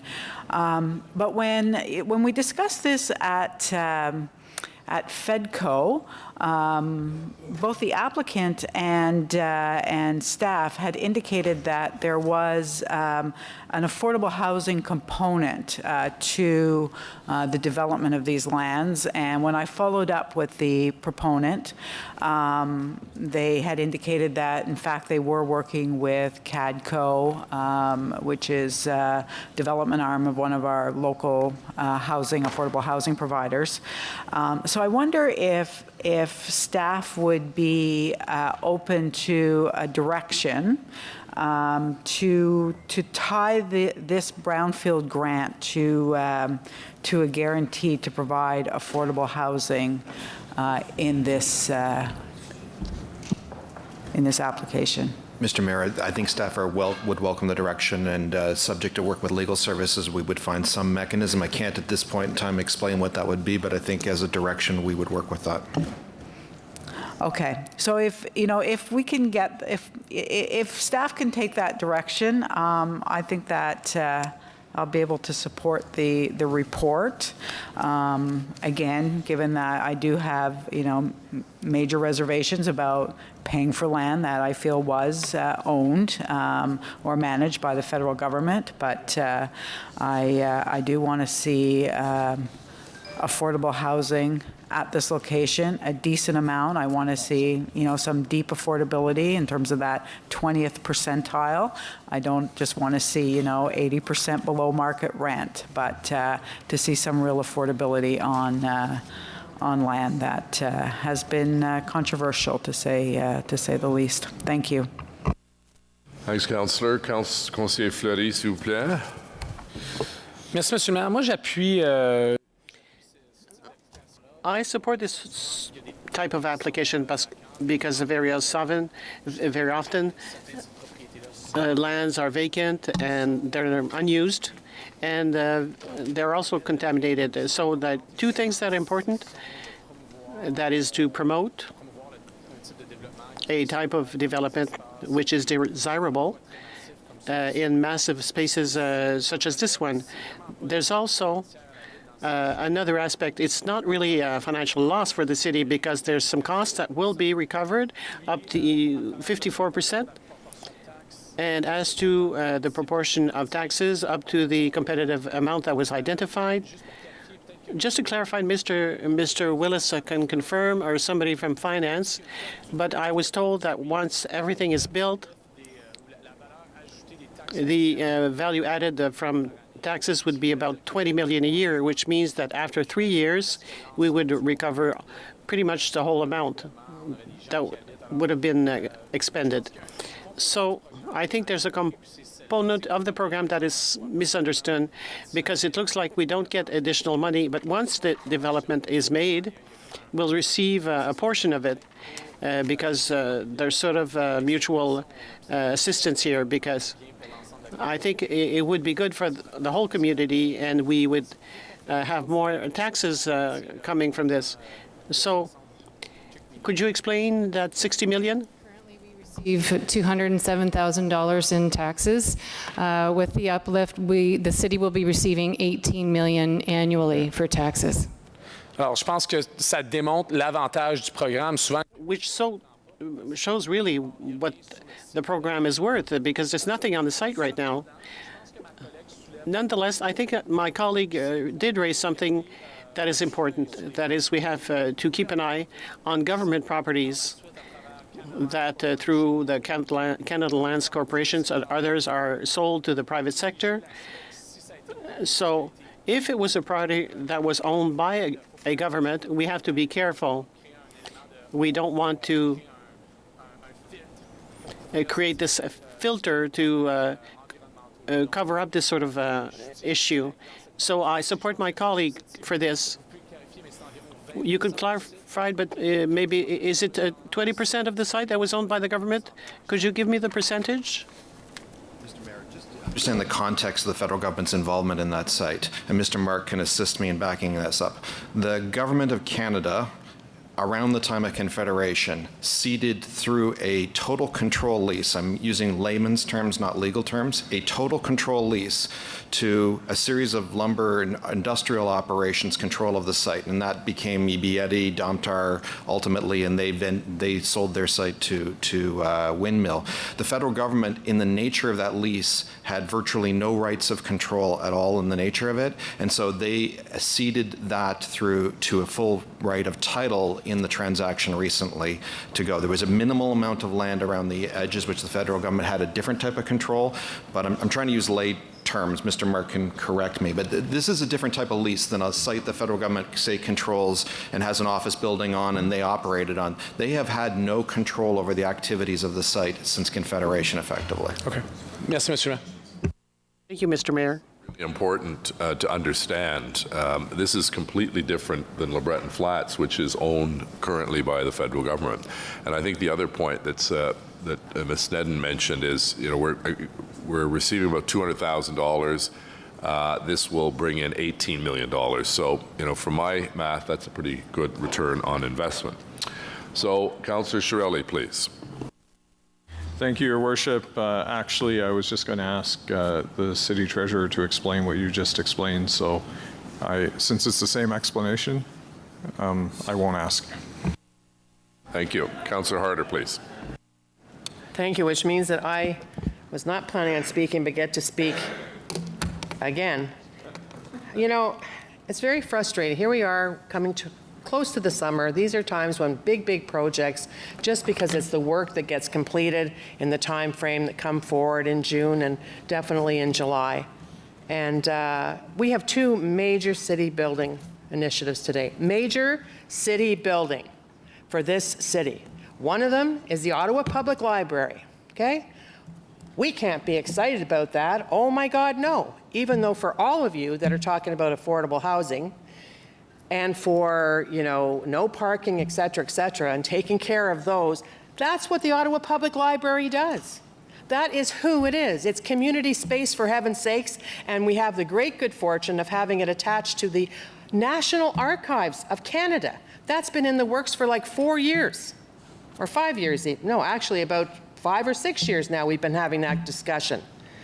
Why can't we celebrate anything? We use it. I'm sick to death of using every opportunity to plug more money into affordable housing when we always have a plan. We have a plan for affordable housing. It came up again on this item, which is why I'm mentioning it. And we have a plan which we stick to. This council has nothing to be shameful about the money that we have invested in affordable housing. In fact, under your leadership, Mayor, we have increased it dramatically, and I would say, excuse me, that's why I'm speaking to it, because the affordable housing came up on the brownfield as well. Your colleague who moved the affordable housing in the first one is actually the one that Councillor brought Harder it has up. the floor. Yeah, so I'm not out of order because your colleague, Councillor McKenney, brought it up yet again. She's hesitant to support this, but she will because her direction has been accepted. So therefore, it's very much in order. You know, I just like to remind people that right now we're getting a tiny bit of taxes for the Zibi lands. We are going to be following our policy, the same policy that was mentioned for affordable housing, that they have a policy there. We're going to follow our policy on brownfield, and we're going to do it because it's a smart investment in our city, in a land that has been contaminated for 100 years. And we're not going to put any of the money into the federal lands, the 2 little green pieces. Oh, we're not. And yet we're going to have a tremendous tremendous amount of taxes coming in at build out about $18 million, which is going to cover the cost. We currently, Mr. Mayor, are spending $200 million plus, I didn't get an accurate number, on our cleanup of the Ottawa River. Where are we cleaning it up? I don't know, south of the leaching Zibi lands. It makes no sense, and I am sick to death of sitting here and not having anybody say, way to go, Ottawa, way to go, get excited, everybody in this city, not just the people that live in the inside urban areas that can easily get to any of these things. I'm sorry. I think that as a city, we should congratulate ourselves on the hard work that our staff have done, that the many, many meetings that have taken place from people across the city that are excited about where Ottawa's going. That's what we should be talking about and not using every opportunity to set it off on some other train of thought. I just think it's disappointing. That's why we created an economic development department. It's why we invest in Invest Ottawa. It's why we go after large wins, and we'll continue to do. And I hope that every single time it doesn't get sidetracked and we have to have the first conversation is always about affordable housing. Maybe if we're so inept at contributing to affordable housing, maybe we should have a whole discussion again about that. But until we do, let's celebrate the fact that this council is going to be following on one of your commitments for this term, which was an Ottawa Public Library. Thank you. And to the West Indies at Windmill, thank you. Because if they don't put the money in, guess what? We don't have to pay them. Just a few little things that maybe everybody forgets about. Thank you. Great. Thank you very much, Councillor Harder. Councillor Chernyshenko, please. Can you top that? Yeah, Mr. Mayor, my better judgment says don't take the bait, but my better judgment lost. I, for one, am perfectly capable of celebrating exciting projects and asking difficult questions about them. That is, after all, our job. That's what we were elected to do. If we can't ask difficult questions and remember that we have an affordable housing policy that needs to be adhered to, just because it's an exciting project, then we're not doing our jobs. A number of us were at the ATEH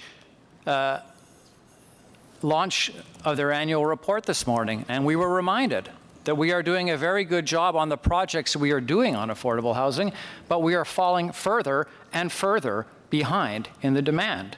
So when we have major projects and we have an affordable housing first policy in place, it is our job to ask why that is not being adhered to when it's not. Similarly, when we have a brownfields policy and we see a major project such as this, it's up to us to adhere to that policy, not to make exemptions to that either.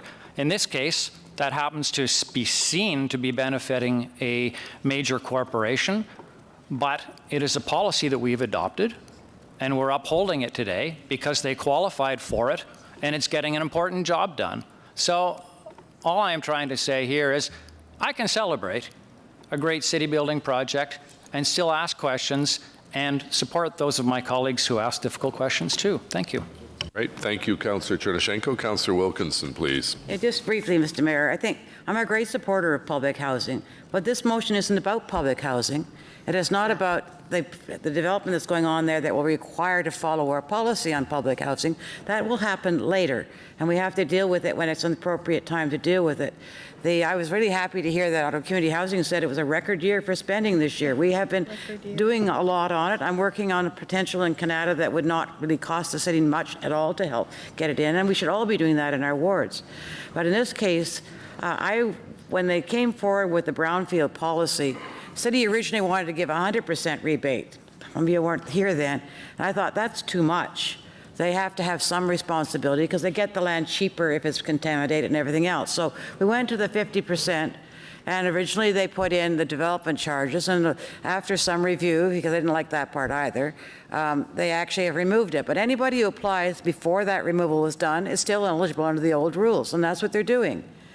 And I don't want everything that's going to go into LeBreton Flats to happen, but that doesn't make it mean that I don't want to have a city building exercise that is extremely important for the entire city of Ottawa to be delayed in any way. So I am actually thankful they're going to go ahead and clean it up. I wish the federal government would put more money into it because it was their land and they should be. That's something we have to keep pursuing. But I don't want to use that to hold up the project. And this is one that needs to get ahead because as we build the new library, as we build the LRT, all those other things, even though we can't use the LRT for perhaps forever, a lot of people can. Say it isn't so, Marianne. And that means that, I'm just hoping it happens in my lifetime, Dan. And that means that we have to get on and expanding. This city is growing. You see it at the housing costs. Housing costs are soaring because people can't buy houses. They put one on the market and the next day it's gone. And that is a sign of a city doing well. And part of that is increasing our downtown, increasing the things, and that's what this is going to do. So I'm all for approving this particular policy, and I'm glad to see it's changing in the future because not having that tax revenue for a time is going to be difficult because we will have costs to the city because of the development, and we won't have the tax revenue to start with on that. But over the long run, it's still a much better deal, and I think we need to go ahead. Thank you, Mr. Mayor. Thank you, Councillor. Councillor Taylor, please. Thank you very much, Mr. Mayor, and appreciate all of the discussion that our colleagues have had this morning. I think, I don't think that the discussions we've had around this particular issue that's before us right now, the brownfields, or the affordable housing components, or for that matter, the library are all incompatible. We sit around this table and debate issues that affect our entire community in a variety of ways. And for the first time, I think, in perhaps a long, long time, we've really started to see the interrelation between these different things. I think we can all be proud in Ottawa of the community that we're building together. We are all eyes wide open, recognizing that there are more steps we can take on things like affordable housing and ensuring that we have an equitable community for everyone.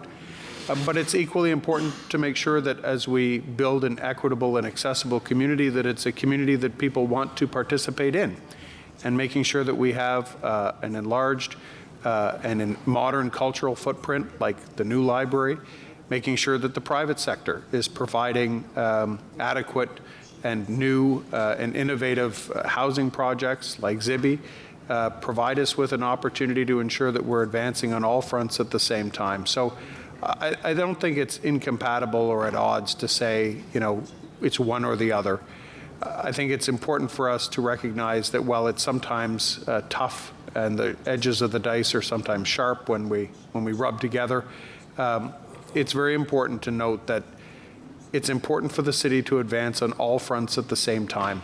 If we don't do that, not only are we not building an equitable community that everyone can access, but we're not building a community that people would want to access. So we have to have success in the public sector, success in the cultural sector, success in the private sector, and yes, we have to ensure that everybody in our community can access our community, that we're building a community for everyone.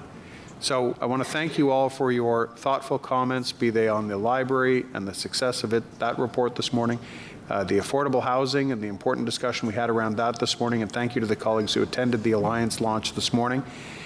Dr. Turnbull, in that launch, quoted from one of his favorite poems, a Robert Frost poem, that we have promises to keep and miles to go before we sleep, and I think that's true, not just on affordable housing, but on many, many of the other files before us. So on all three of those files this morning, Zibby and housing and the housing motion, and on the library, I want to thank our colleagues for their thoughtful debate.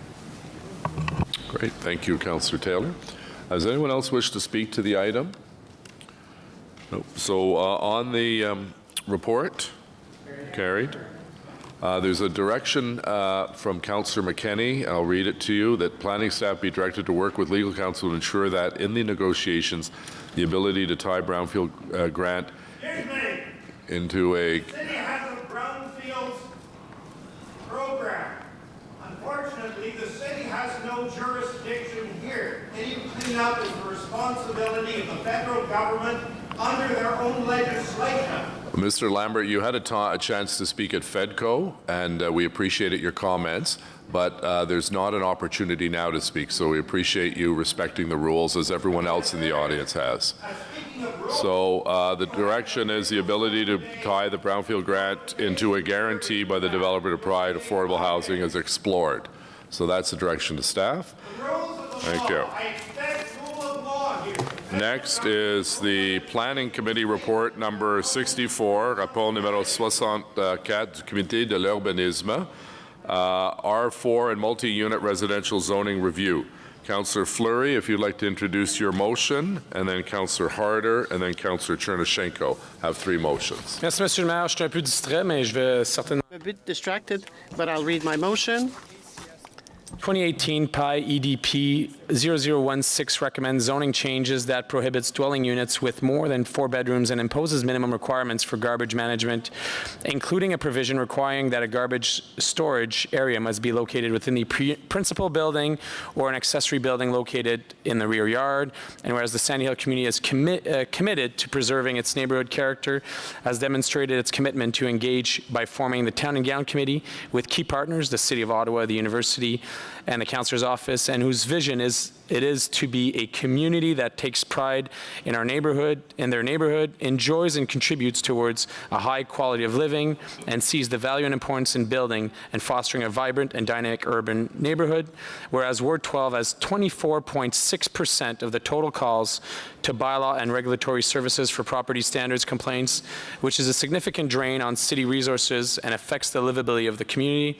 And whereas the compounding effects of the existing oversized dwelling units, bunkhouses, in Sandy Hill has created significant operational, waste management, and bylaw enforcement issues, and has had direct impacts on the livability for neighbors of these units. And whereas the Sandy Hill community is undertaking the Solid Waste Standards Initiative pilot projects regarding the storage of management of garbage on residential properties with units containing excessive numbers of bedrooms in Sandy Hill in order to try and address the increase in bylaw calls related to garbage. And whereas new development in Sandy Hill will align with the strategies of the R4 zoning review to mitigate the negative effects related to waste management storage, therefore be it resolved that waste be entirely managed within the principal building in Sandy Hill, and in the following changes be made to the staff report. That document 2, details of zoning report, recommendations 5 be amended by adding language in provision 1C similar in the effect of the following, notwithstanding 1(2)(e) above in area A defined by Schedule B of bylaw number 2016-271, Sandy Hill site plan control, the garbage storage area must be located within the principal dwelling. Be it further resolved that there would be no further notice pursuant to subsection 3417 of the Planning Act. Okay, so thank you. That deals with your ward, I believe, and we appreciate that. Next is Councillor Harder, seconded by Councillor Fleury, with respect to a transition clause for 368 Chapel Street. Councillor Harder, please. Thank you, Mr. Mayor. I'm moving this along with Councillor Fleury. Whereas the report recommends zoning changes that impose requirements for garbage management, including storage in either the principal building or an accessory building, and pathways from the garbage storage area to the curb unobstructed by any grade change. And whereas a development application for a low-rise apartment dwelling comprising 7 2- and 3-bedroom units at 368 Chapel Street was submitted in January 2017 prior to publication of draft recommendations of the R4 zoning review in March 2017 and delayed due to Committee of Adjustment Ontario Municipal Board proceedings. And whereas the settlement of the OMB appeal for 368 Chapel Street includes a condition requiring garbage storage to be located inside the principal building and not in an accessory building. And whereas all floors in the proposed development at 368 Chapel are either up or downstairs relative to the grade. Therefore, be it resolved that the following change be made to the staff report. The document 2, details of the recommended zoning, be amended by adding the following as recommendation 12. Amend section 9, transitions, by adding wording similar in effect to the following as 9X, X being the requirement under clause 5(1)(a)(3) that the required path for the movement of garbage containers be uninterrupted by any grade change that would impede the movement of a wheeled garbage container does not serve to prevent the issuance of a permit at 368 Chapel Street. This subsection is repealed in its entirety on June 13th, 2020, and no further notice pursuant to section 3417 of the Planning Act. Great. Thank you very much, Councillor Harder. Councillor Chernyshenko, seconded by Councillor Moffat, please. Yes, thank you.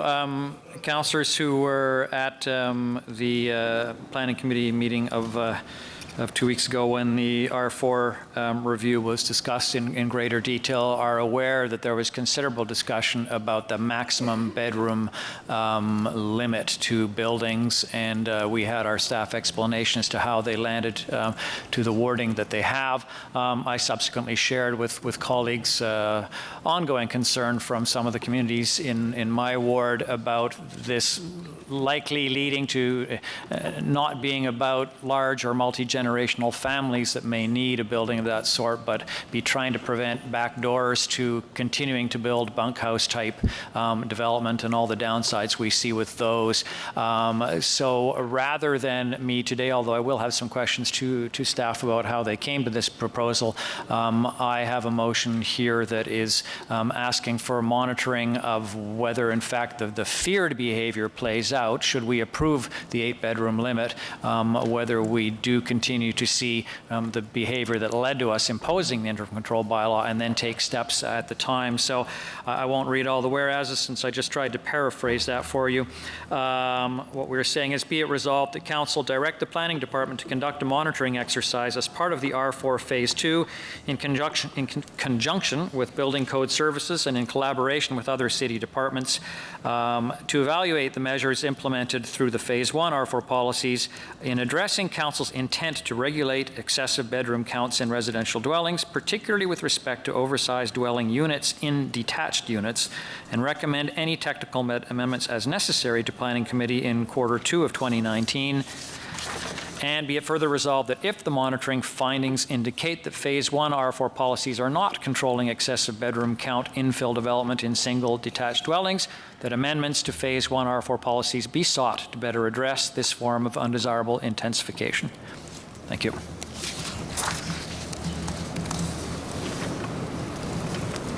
Okay, does anyone else have any other motions on item 8, R4 and multi-unit residential zoning review at this time?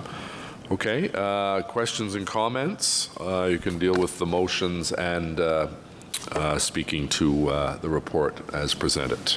Councillor Chernyshenko, please. Thank you. So questions to staff to have it clearly on the record here. You did hear very clearly throughout the long and I believe quite genuine consultation process throughout the city that there is concern that a large bedroom count could lead to, once we remove the interim control bylaw and come back with these new rules, we would effectively just see the same thing continuing to happen. Can you explain why you don't believe that to be the case and why the language and the going as high as an 8-bedroom count was ultimately recommended by staff. So, Mr. Mayor, I'll just give a brief intro remarks and ask Mr. Wise to give you some of the statistics.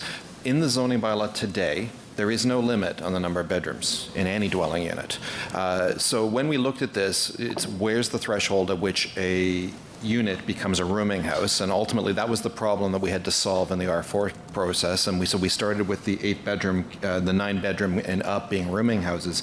So, but we did recognize from the community comments that there was concern about large number of bedrooms in some areas going in, particularly in conversions as opposed to new builds. So we did look at this, and Mr. Wise can give you the statistics. It is very rare that we would have this situation arise, but we wanted the bylaw to have a mechanism to actually deal with this, but also to the other side of the equation, in single-family dwellings that are purpose-built for large families, do not make it difficult for those to actually happen, and those are not the problem. The problem are things that are pretending to be single-family dwellings that are in fact rooming houses. So Mr. Wise can give you the statistics. Thank you, Mr. Mayor. Indeed, as Mr. Willis is saying, certainly when preparing the report and preparing the values, staff have done our best efforts to not necessarily be overly constraining. There are existing legitimate large families within the city that do have numbers more than 6 people within that household.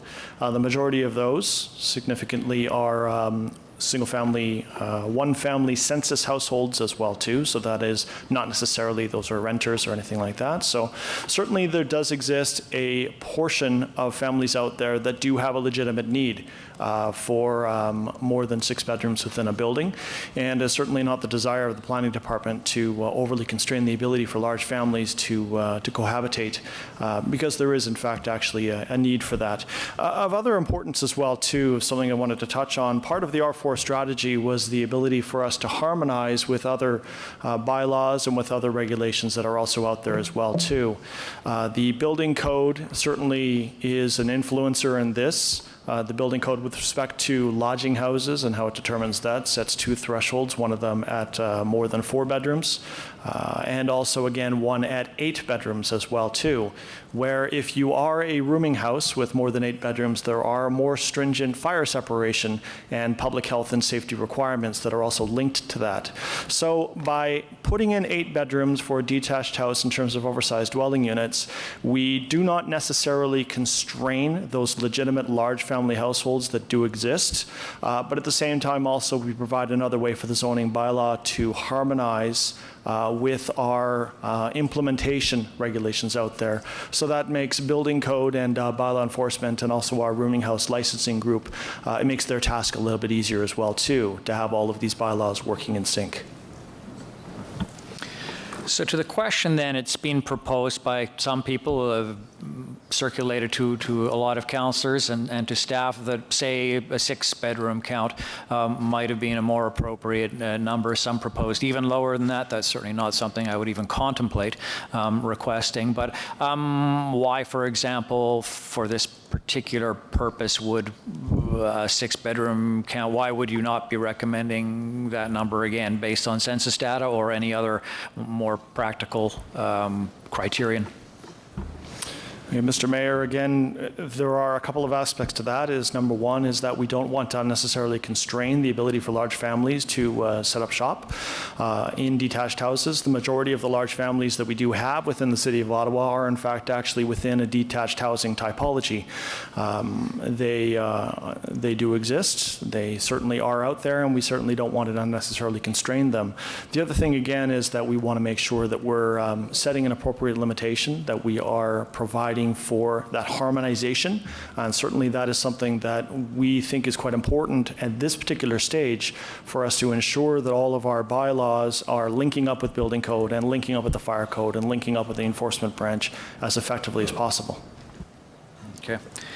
Thank you. So, though I do recognize that even in the case of many large and multi-generational families, it's rare that they have very large bedroom counts. We will typically see young children doubling up. We'll typically see, couples in the same bedroom, and so it's highly unusual to have as many as 8 bedrooms. That still being the case, I am not moving today to go for a lower bedroom count limit for the reasons that I believe were very well explained by staff, even if some that we are hearing from might have liked us to move towards that. Instead, I have this motion on the floor which is looking to monitor it very carefully and in a fairly short time frame be able to respond with more restrictive measures if we find that it's causing the problem that we're been trying to address through the study and intercontrol bylaw.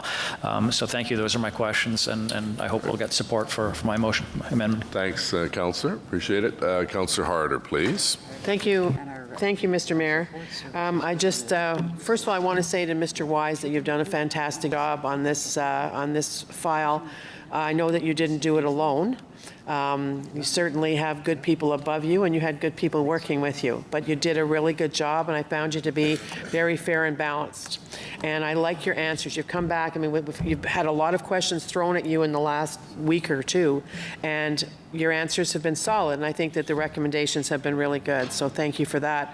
And then imagine my surprise today, Mr. Mayor, when I hear from Mr. Wise that in court on Friday we have an illegal 8-rooming house in Barrhaven that we found out about in the Longfields area. So, I mean, it's not even just, this is one of these things that's not unique just to one area.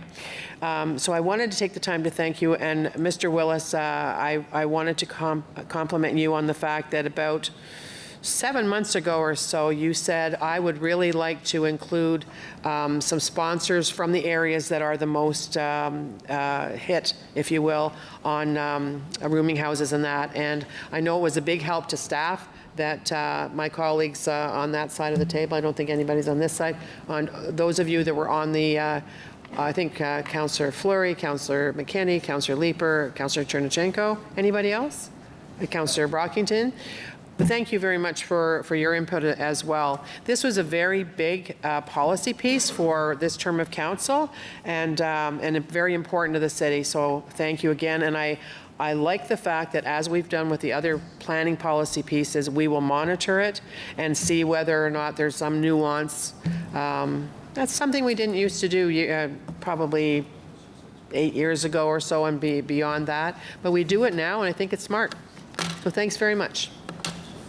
Great, and thank you, Councillor, in the Planning Committee and ARAC as well, because there was a lot of heavy lifting on this report. Conseiller Fleury, s'il vous plaît. Merci, Monsieur le Maire. J'aimerais remercier. Yes, I'd like to thank the chair of the committee and Mr. Wise and Mr. Willis, specifically Mr. Willis. At the beginning, it was one of his first meeting in his new responsibility. It's not an easy file. I often say it, but in Sandy Hill, I know the R4 is not for Sandy Hill. Our type of problems will increase in Sandy Hill because we had 7 different zoning reports in the past few years in Sandy Hill. So we're catching up since the amalgamation. There was some mistakes made, and we are correcting them. So I'm happy to see some progress. I think that what we're seeing here today will have a significant impact for the R4 zone, not just in my community. And I'm happy, too, that we're going to keep the interim control bylaw for another year, because there are still other details to settle. And I want to say it now for council and committees. There are some elements in the R4 zone, for instance, where we limit the number of units to 4, where we have 4 bedrooms, 4 units, so a total of 16 rooms. And when there's a good review of the planning program and the building code, well, I'm confident that it will be better. The other thing that is still an issue is for zones where there's no limit of units. We may end up there with even if it's 4 per unit. If we don't limit the number of units, we'll end up in a very similar situation. So I'm glad that we keep the interim control bylaw so that in phase 2 we can bring the corrective measures to that. The second element now, which is important, and some owners will start realizing this, with the change that we're putting forward today, rooming houses, bunk houses and rooming houses will have to seriously look at their business plan, because now the city will have a permit element and will have something to say about their insurance and the resale of these houses. So it's a very important leverage for us to diversify the type of rental units available. So I raise my hat to the team of staff because we have this problem specifically in Sandy Hill. And I just want to make sure that in the R4 zone we have limits for units, that we can have only 1 unit per floor. That is something that I will be pursuing in phase 2 of the study. Once again, I want to thank the chair of the committee for her good work and Mr. Wise's team, and of course, Mr. Willis' leadership on this file, and also my colleagues at the table, because there are always various perspectives presented, but we propose solutions to these bunk houses, which are not desirable anywhere in the city. Say bunk house. Before us, the first is Councillor Fleury, seconded by Councillor Harder, with respect to indoor garbage storage and buildings containing rooming house uses in Sandy Hill. Carried. The next is by Councillor Harder, seconded by Councillor Fleury, appuyé par Conseiller Fleury, with respect to a transition clause for 368 Chapel Street. Carried. The third is by Councillor Chernyshenko, seconded by Councillor Moffat, with respect to multi-unit residential zoning review. Carried. So we're going to vote on both the ARAC and Planning Committee as amended reports together. Carried. Thank you all very much, and a lot of work went into that report, so I appreciate everyone's good effort on both staff, the community, and the members of Planning Committee.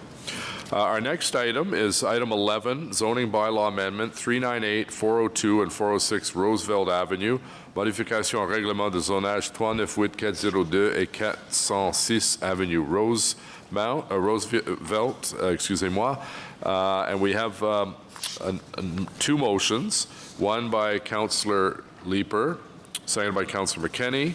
If you'd like to introduce that, and then the next is Councillor Harder, seconded by Councillor Tierney. Thank you, Chair. I think as many members of the Council are aware, we're dealing with a building that was originally proposed on Roosevelt Avenue as a 6-story building. At our Planning Committee meeting on May the 22nd, that was reduced in height to a 5-story building by the committee. And my community has spoken really clearly to me in the intervening time, and I'm going to bring a motion to reduce that further to 4 stories. I won't repeat all the whereases, since I believe the next motion that Chair Harder will introduce has a lot of it in common, but the final whereas is, whereas the Urban Design Review Panel recommended the originally proposed building be lowered in height to 4 stories, with the possibility of stepping back to a 5th story to improve the transition toward the residential area to the north and west, and whereas the further 7-meter step back from the northern interior side lot line only at and above the 4th story does not accomplish this UDRP recommended transition. Therefore, be it resolved that recommendation 1 of the staff report be revised to read as that Planning Committee recommend Council approve an amendment to zoning bylaw 2008-250 for 398, 402, 406 Roosevelt Avenue to permit a 4-story mixed-use building as detailed in document 2, and document 2 of the staff report be revised as follows. A, revise section 1 to read rezone the land shown in document 1 from R3S to R5B, exception height 15. B, revise section 2 subsection C by deleting the words 5 and 5th and inserting the word 3 and 3rd in the following paragraph, where the building height is greater than 5 stories at or above the 5th story, the building must be set back a minimum of 2 meters more than the provided setback from the rear lot line. And C, revise section 2, subsection C by deleting the word 6 and inserting the word 4 in the following paragraph. A maximum of 6 stories is permitted. And D, revise section 2, subsection C by deleting the following paragraph, where the building height is greater than 4 stories at and above the 4th story, the building must be set back a minimum of 7 meters more than the provided setback from the northern interior side lot line. And be it further resolved that there be no further notice pursuant to subsection 3417 of the Planning Act. And the motion is intended, what I asked planning staff to do was to prepare something that would bring what the Planning Committee has recommended as a 5-story building down to a 4-story building with setbacks that were similar to those approved for the 5-story. Okay, thank you. Councillor Harder, if you'd like to introduce your motion, please. Second by Councillor Tierney. Thank you, Mr. Mayor. Whereas the height of the building recommended by staff in the original report presented to Planning Committee on May 22nd, 2018 was 6 stories with setbacks. And whereas a building height of 6 stories is consistent with the policies of the official plan, whereas the staff recommendation included minimum building setbacks and stepbacks to support the Urban Design Review Panel's recommendations for appropriate transition to the abutting residential neighborhood on the initial application design, and whereas the development will allow for residential intensification that provides locally oriented commercial uses within a building form that is compatible and sensitive to the existing residential neighborhood context, and whereas the motion at Planning Committee to reduce the building height to 5 stories was not given prior consideration of staff to assess the merits of this change, and whereas staff have now had an opportunity to review this motion and is of the opinion that the motion to reduce the height to 5 stories will not result in a built form that is more consistent with official plan objectives and policies than the 6-story built form as recommended for approval in the staff report. Therefore, be it resolved that Council approve an amendment to the zoning bylaw 2008-250 for 398, 402, and 406 Roosevelt Avenue to permit a 6-story mixed-use building as detailed in document 2 in the staff report, that the Westboro Community Association comments dated March 15th, 2018 be included as part of document 3 in the consultation details of report ACS 2018 PIE PS 0058, and that there be no further notice pursuant. Okay, so we have 2 motions in the report. Questions and comments? Councillor Leeper, please. Thank you very much, Mayor. Colleagues, this building was originally proposed as a 6-story building, and what came to us first, it was proposed to be a traditional Main Street building.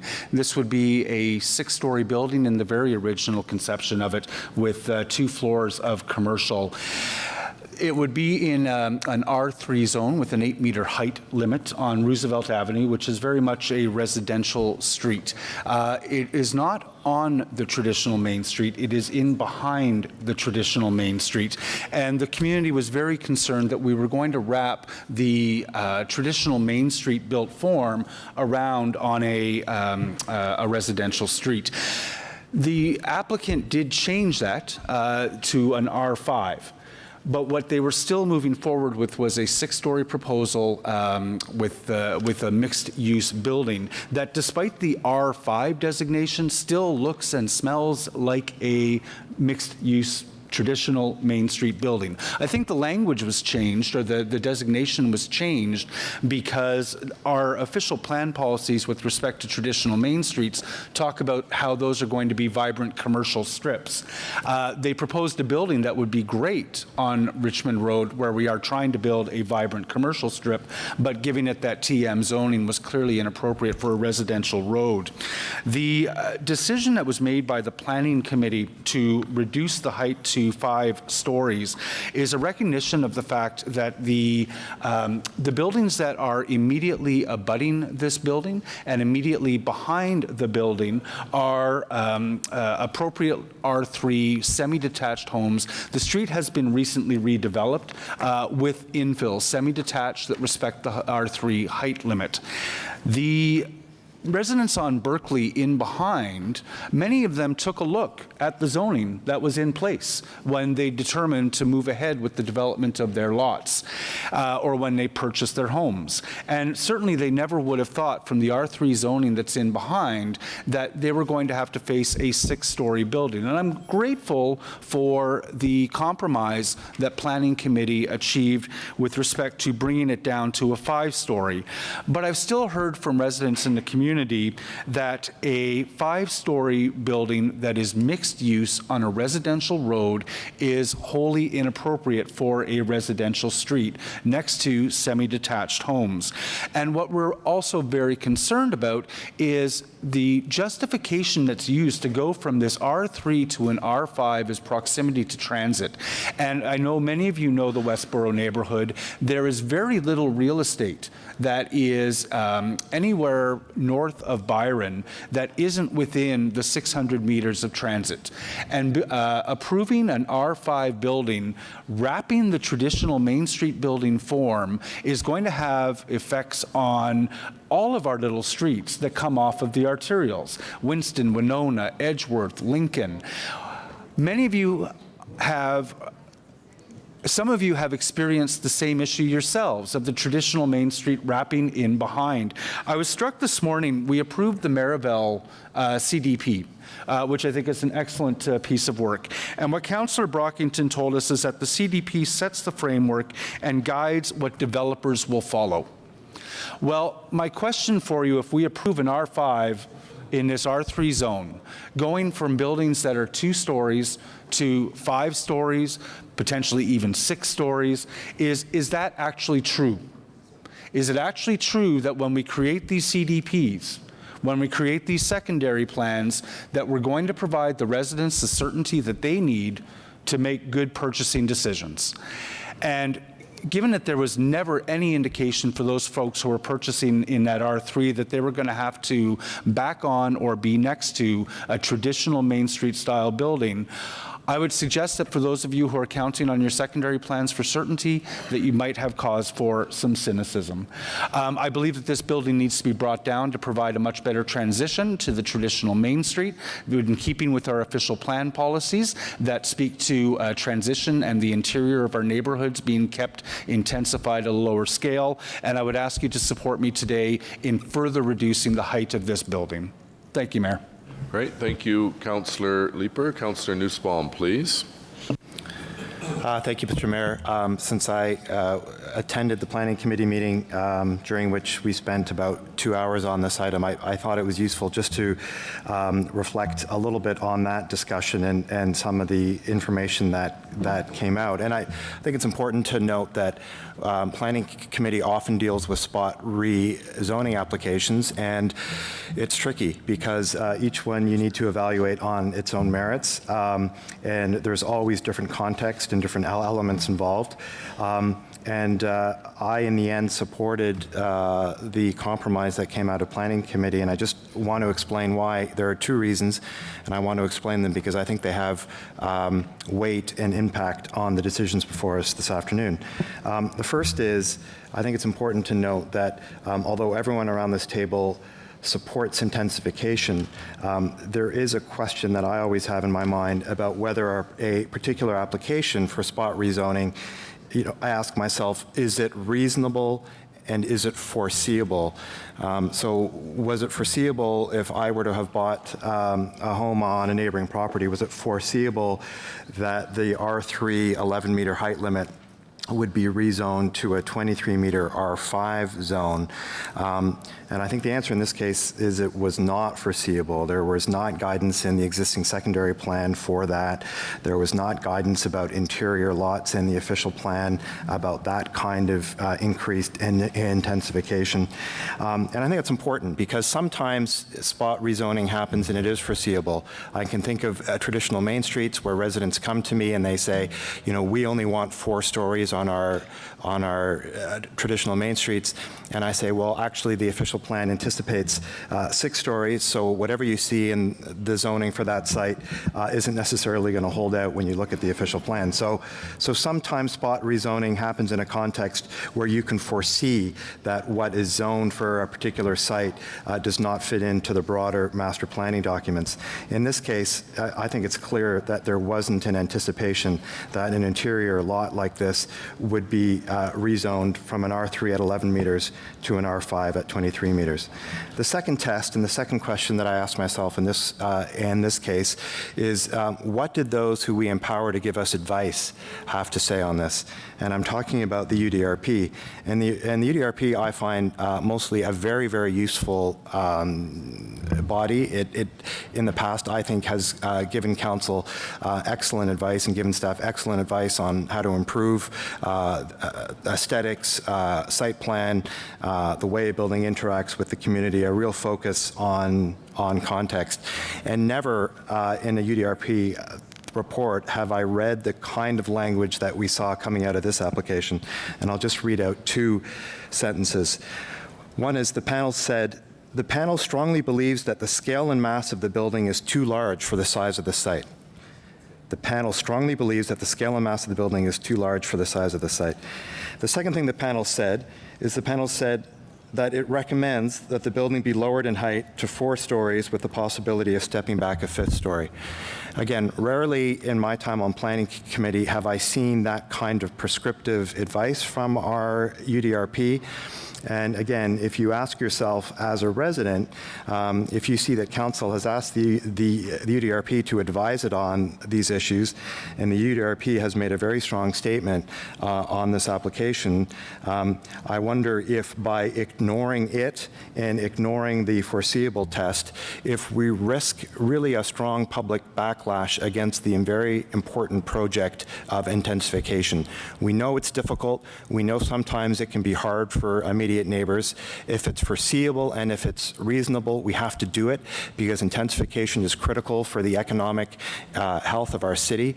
But when it's not, we have to be very careful because we risk, winning a proverbial battle and losing the intensification war. So I'm going to encourage colleagues to vote against both Councillor Harder and Councillor Leeper's motions. I think we have a very reasonable compromise coming out of planning that reflects the UDRP recommendation and that makes it more clear that this sort of gradual approach to intensification is the one that the city ought to be pursuing. Thank you, Mr. Mayor. Thanks, Councillor. Councillor Chernishenko, please.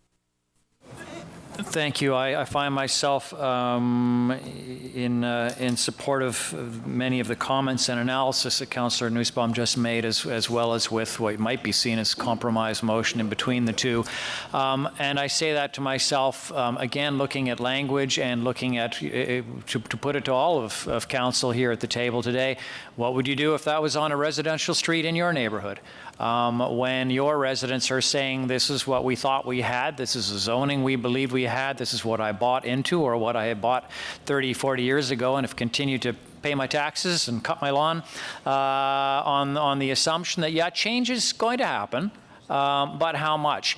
And really the whole comment about appropriate intensification really keeps rearing its head. I have had to help so many of the residents in Capital Ward understand that you are going to get intensification and you are going to get additional height, but how much? And unfortunately, the story for so many people is that each time it seems to be just asking that little bit too much. So when I look at the words, compatible and sensitive to the existing residential neighborhood context in the motion in front of me, that's really the guidance for me. Is this truly compatible and sensitive to the existing residential homes?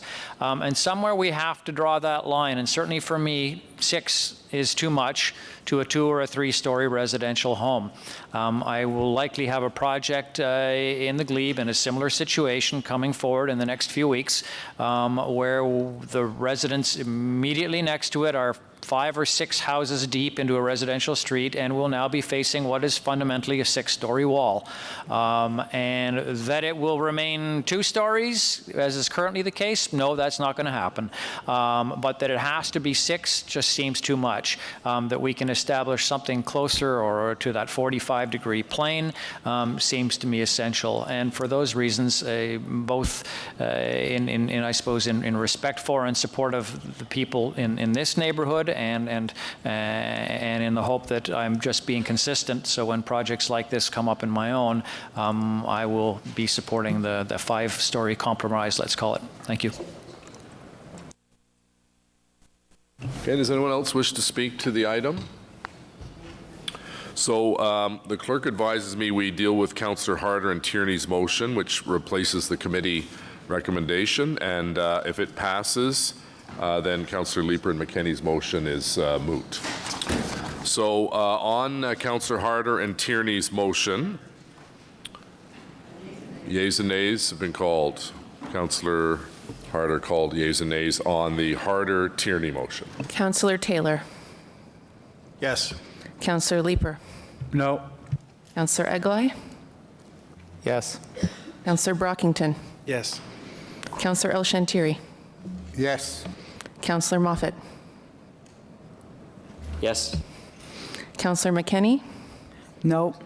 Councillor Wilkinson. Yes. Conseil Cloutier. Oui. Conseil Manette. Yes. Councillor Middick. Councillor Nussbaum. No. Councillor Chernyshenko. No. Councillor Kakish.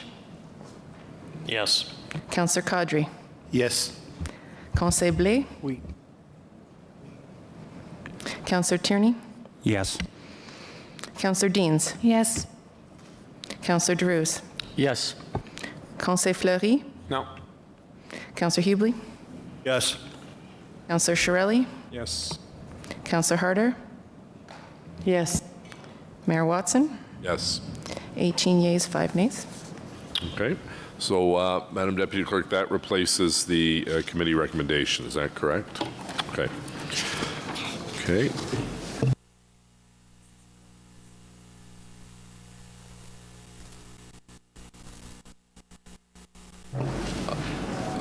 Yeah, the report as amended. Carried. The same dissents that voted, so we'll just record the same dissents. Okay. Our next item is after the bulk consent agenda. Yeah. Motion to adopt reports. Motion portant adoption de rapport. Councillor Deans, please. Seconded by Councillor Harder.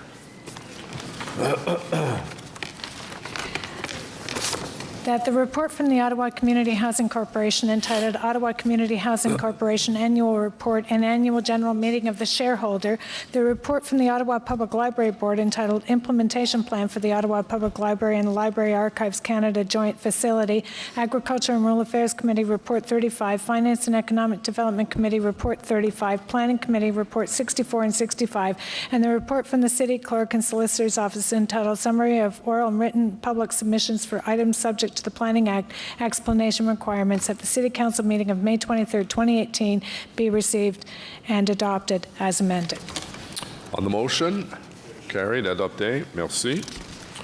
Motions of which notice have been previously given, motion dont avis a été donné entièrement, moved by Councillor Chernyshenko, seconded by Councillor Quadri. If Councillor Chernyshenko would like to introduce his motion, please. Right.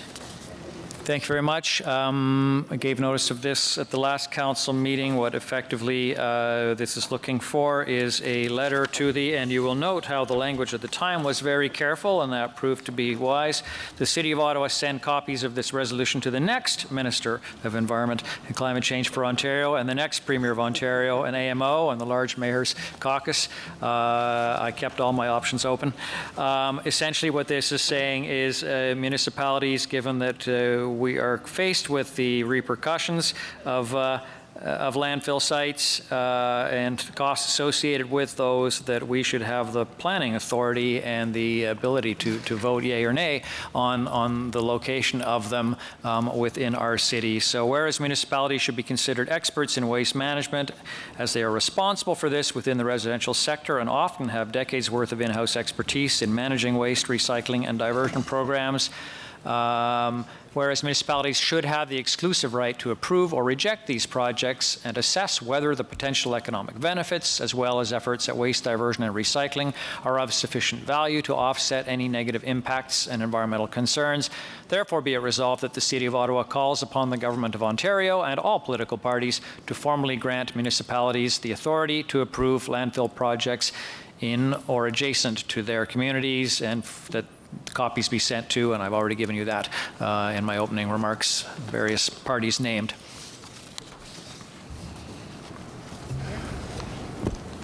Thank you. That's all.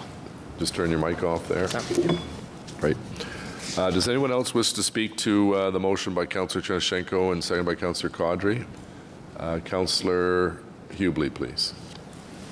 Thank you, Mr. Mayor. I'm just curious why we're not, if we want to control the landfills, why we're not doing, as Councillor Harder pointed out in an earlier discussion on this, why we're not asking for control of the ICI. We have done it. We did that. Well, I'll ask Councillor Chernushenko, it's his motion to address that. I suppose there's two answers. One is we did in a motion from Councillor Blais back several weeks ago, a couple of council committee meetings ago. They are very related, but this is specifically saying, could we have the planning authority to say yes or no to the sites, whatever ends up being in them. So whether or not. As I say, whether it includes industrial and commercial. I personally feel it more likely we would get this authority than to take over the whole industrial, commercial, and all of that. That's a very big thing, but we have already asked for it. This, as I say, is about the authority to thumbs up, thumbs down, and planning of the sites themselves. Okay, thank you, Mr. Mayor. Thank you. So on the motion, oh, I'm sorry, Councillor Harder. Thank you. I just have a question. So we're going to ask the province for the right to refuse. Are we asking them for money to manage it at one of our existing facilities then? Because it's not like there's not going to be waste. There's not going to be garbage. There's going to be some. And, you know, we always tell people, put your hand up if you want a new landfill in your neighborhood, and nobody ever puts their hands up. So we have, you know, Trail Road, we have a few other ones, and the other ones are IC&I waste, which is why that's the most important thing. If you have the autonomy over the entire waste, and the money that goes along with it, it makes the picture very, very different. It also gives you opportunities to invest in some technology in that can help you sustain the landfill as well. I just am concerned about this. I almost wonder if we shouldn't be having, when is our next plan to have a big conversation about waste? Is it in the next term, Mr. Wiley? Mr. Mayor, that's correct. Yeah, so I think with a new government that hasn't even been sworn in yet, it's a question that would get, mired in the bulrushes, if you will. And I just wonder whether, as a city, it wouldn't be smart for us to say, look, this is important what you're saying, Councillor Chernushenko, but as a one-of, I don't think it's one that's easy enough for them to say no. And then if they say yes and not give us money, I think it's smarter for us, since we're doing a strategy on waste in the next term. Are we starting it in 2019? That's correct, Mr. Mayor. Yeah, I think I'd rather wait and then go forward with a comprehensive package on waste for the City of Ottawa. Hey, Councillor Fleury. Just very briefly, I agree with what Councillor Hubley was saying, and obviously Councillor Blais' work on this. I just want to make sure that as we send our letter as part of this motion, that we actually reflect both of those decisions. So I don't know if I'm asking the mover or if I'm asking you, Mr. Mayor. I think staff will take that as a direction that I'll reference both in the letter that's prepared for me. Thank you. Merci. Councillor Wilkinson, please. Thank you, Mr. Mayor. I'd certainly like the city to have more say on these things, but the worry I have is if we have we're making the approval, it means we're to download it to us effectively. And I'm not sure we have all the resources to do the total evaluation that has to get done on this and what that evaluation is going to cost, et cetera. So I'm just wondering if we shouldn't send this to the Environment Committee to take a better, broader look at what's involved and broaden it out a little bit, because if the city is then going to have to do the entire technical evaluations on whether the landfill should be allowed or not and all the rest of it, that's a huge job. Perhaps staff could comment on that first, but otherwise I'd be prepared to send it back to Environment Committee. In principle, I agree with it, but having more to say in it would be good. But to say without having a lot of costs is kind of tricky. Maybe staff could comment first on that. Mr. Mayor, I think both Public Works Environmental Services and Planning and Infrastructure Services would require additional resources to take this on. What kind of resources? A lot of it. Mr. Mayor, I don't, at this point, if it's just landfill technical evaluation, I don't think I could say offhand. I could get back to the councillor on that. If it's to take on the whole entire IC&I waste stream, that's a whole different kettle of fish, and I think that would be a fairly sizable resource ask. So, Mr. Mayor, then in that case, I'm going to move that we refer it back to the Environment Committee to look into the implications of this more before it comes back to us for approval. In the next term? Okay, we have a motion to refer it. I think this is I think, a reasonable motion by Councillor Chernyshenko, seconded by Councillor Caudry. And certainly AMO will be very much involved with this, because this is a province-wide issue, what to do with ICI and so on. So you have certainly the right to... well, there's an alternative. And who's going to second that, Councillor? I haven't got it. All right, Councillor Hubley and Councillor Wilkinson, this is a great day. So if you want to write, I think we're writing it out for you. So we'll now have to speak to referral at this point. So thank you, Councillor Wilkinson. Councillor El-Shantiri on referral. On referral, Mr. Mayor, I would like to amend friendly amendment with my colleague if they can move this till next term of council, so like Councillor Harder said, we can have honest discussion about this. For someone who has the largest landfill in his ward, I gotta tell you, there's not one city is gonna put their hand up, say, oh, we'll take care of this one without the funding. So let's remember what we wish for, and we always talk about downloading. This is downloading 101. So I'd rather move this till the next election, till we have honest discussion about this. But the motion is to refer to the Environment Committee, I believe, Councillor Wilkinson. Is that correct? Okay. So that's the motion, is to refer this back to Environment Committee. Councillor Chernyshenko, do you have any desire to have it brought back? Yeah, I mean, look, we are going to have in the next term, it's already scheduled to have a very full discussion of waste management issues. I'll just remind people of the genesis of this motion in front of you. It is actually something that a lot of Ontario municipalities have already passed at council. It isn't one of those motions. Frequently when we write a letter to a province or asking for permission for something or requesting that they make a policy change, it doesn't come with all the I's dotted and T's in place. It's on the assumption that we're saying, you know, we think you should shift in this direction. That dialogue will happen when the province should the province actually consider it. That's when the details get hashed out. I've never seen a letter on an issue such as this or many others on transportation where we've had all the details in the letter. It's simply signaling that, quite frankly, we're fed up as municipalities with not really having any fundamental say in where the landfills get put, and yet having to answer to all our residents who think we ought to have and ought to have stopped it or ought to have changed it, and yet we have to keep saying, sorry, it's the province. That can be convenient sometimes, but on big issues like this, where the dump is in people's backyards, that's a problem for a lot of people. So this is signaling an intention. I guess I would prefer to leave it on the floor to a vote. It seemed quite straightforward. Should that not be the will of council, I think it would automatically be part of a broader discussion on waste issues in 2019. Yep. Just to clarify, Councillor Wilkinson, is this to move it to the Environment Committee of this term or next year? to move it to the Environment Committee now, but for them to reverse it more and bring it back in 2019 is what Okay, Councillor... because we've gotten a different opinion from the clerk. So your motion then, can you read it for us, the referral motion? Do we have it? Staff have it now, they just...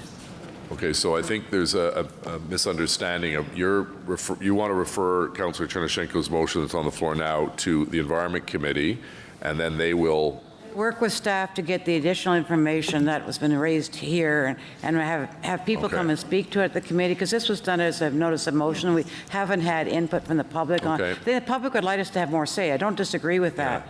I worry right. about what the So I think we're gonna implications have are, and you to, might think the province will do that, we'll but have there's to no amend that. guarantee. They can just download it. Yeah.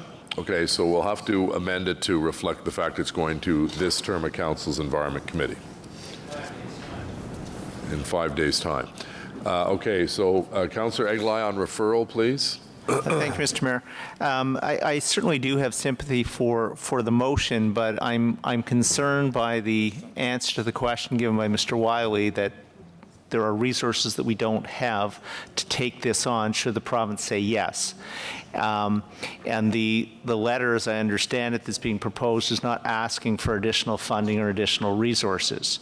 So I'm wondering if I do support referral back so we can get those answers, but as an alternative, what I'm going to suggest is whether Councillor Chernyshenko would take as a friendly amendment something along the lines that the letter indicates should they decide to do this, we would also like to know that there will be additional resources provided to the city in order to carry out the job. Because I think if we get the job without the money, then they're going to be stuck in a very difficult situation. And it'll be downloaded to us and we won't have any available resources to deal with the issue. So I'm going to suggest that as a friendly amendment as opposed to referral. I'm not sure how that works in terms of process, but seems that might be a way to tackle it and deal with it today. So Councillor Chernyshenko, do you see that? I certainly see Councillor Eglai's suggestion as friendly. As I said, I saw those as details that you work out when there's an essential policy shift. But I take it as friendly. I would personally prefer, with only 5 days till the last remaining Environment Committee meeting prior to the election. At 5 days away, this is likely to be a big discussion with the resources not having been allocated to it. It's not the kind of thing I would just want to walk on as a chair in 5 days' time. So I think the decision in front of us is either we take the friendly amendment from Councillor Eglai or we simply defer this issue to next term of council.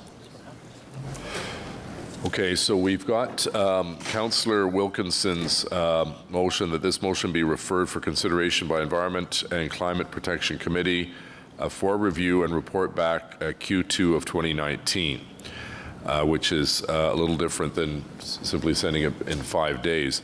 I'm wondering if there's not a compromise that we can agree to, that we take Councillor Eglai's suggestion that is viewed as a friendly amendment by Councillor Chernyshenko, and we use the meeting of the Environment Committee to approve the draft letter that can be done in the next 5 days. So everyone has a comfort level that we're not asking for something that we will regret later because there's no money attached to it, but we deal with the financial requests that Councillor Eglai wisely put forward to us and Councillor Chernyshenko has agreed to.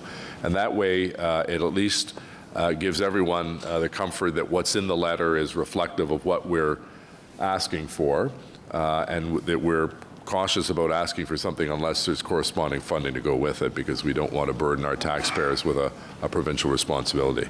Is that, Councillor Wilkinson, agreeable to you? Yeah, the whole key is to make sure that we don't get stabbed Yeah. with something that we can't afford. Yeah, I think that's what... And we don't have it in front of us right now, so we don't have a huge issue right now, but we do get more necessary. Yeah. Okay, you got to get to your seat because no one's hearing you at home. Okay, so Councillor Harder. Clarification, so the letter that you're going to write, Mr. Mayor, is it going to speak to finances at all? What are you thinking that it's going to say? Yeah, I think you may have missed. Councillor Eglai suggested that, and it's agreeable by Councillor Chernyshenko, which I think brings us because around.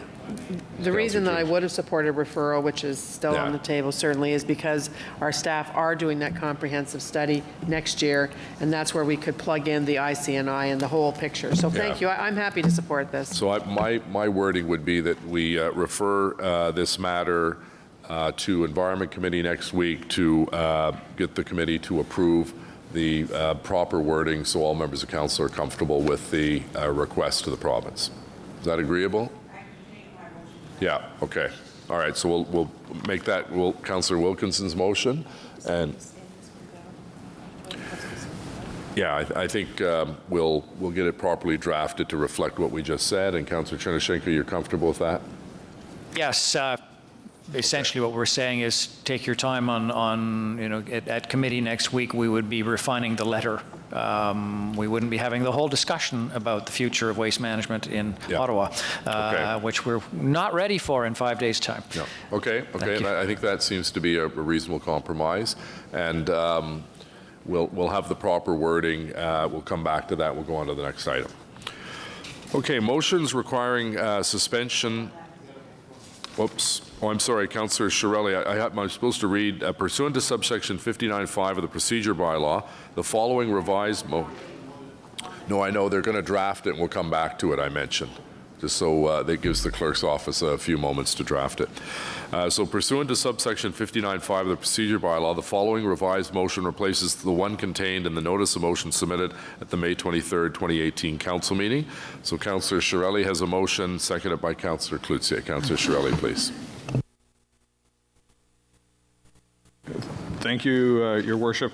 I won't read it. I read it last time, so I won't read it again. But staff support this, and there is money in the budget for it. And Councillor Cloutier and I have been working on this for several months, and we think it's the best and quickest solution. Okay.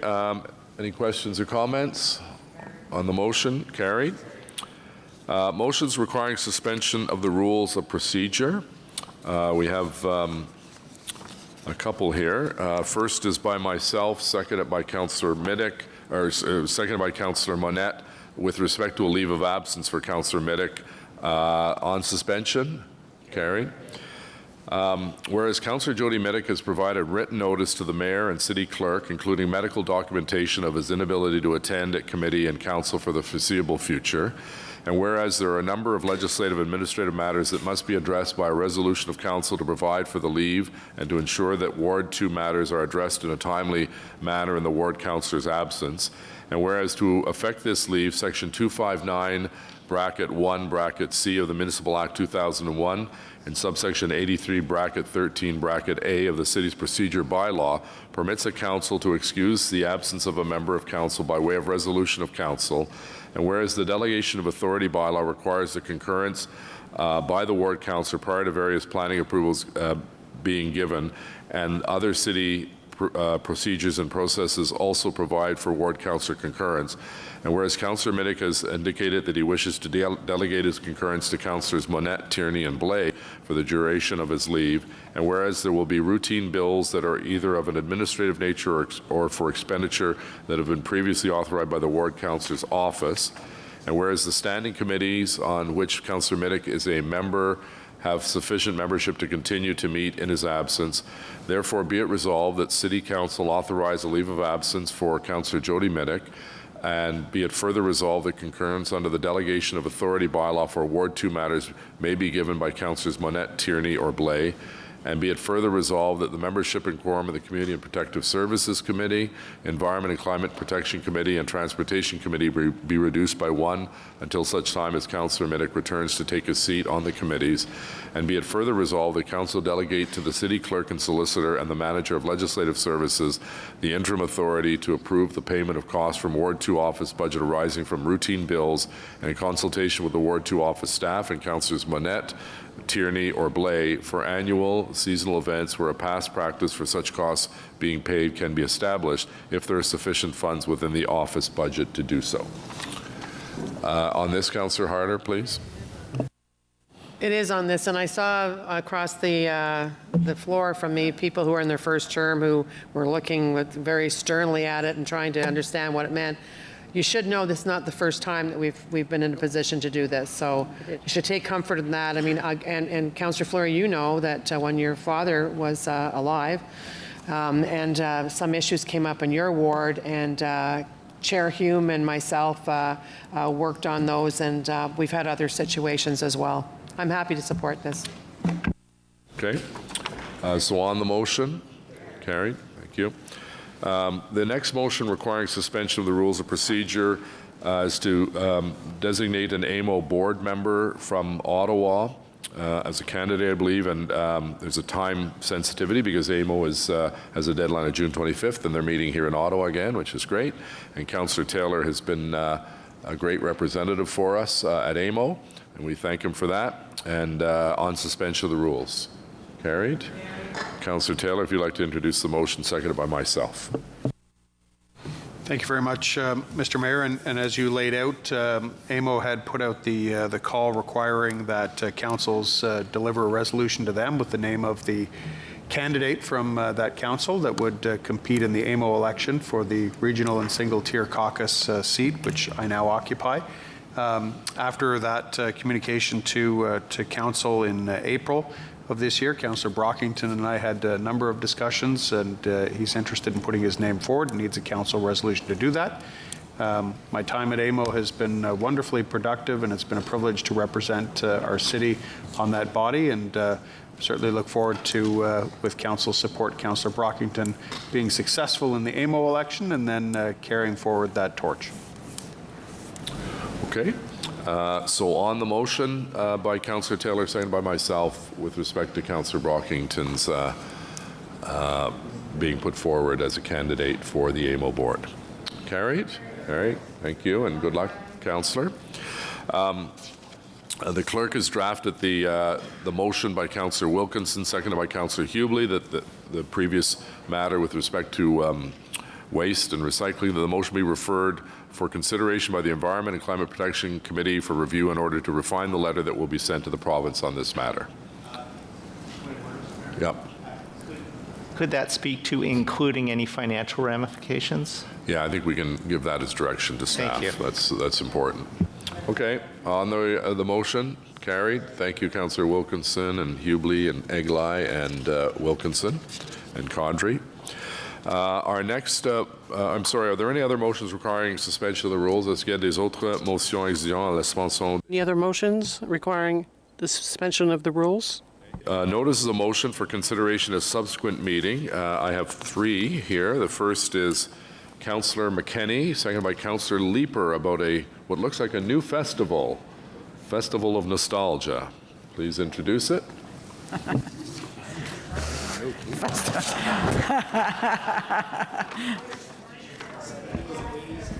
This is a city building festival.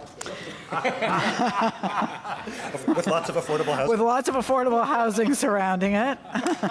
I didn't name it, by the way. Do you want me to read the whole thing, or is that enough? It's, well, it's going to be held August 24th, if you're interested. It's going to be held August 24th, which is a Friday till the Sunday. It's a 3-day event featuring 19 tribute bands to recreate the music of the 70s, 80s, and 90s. Where is it? Yeah, it's here. It's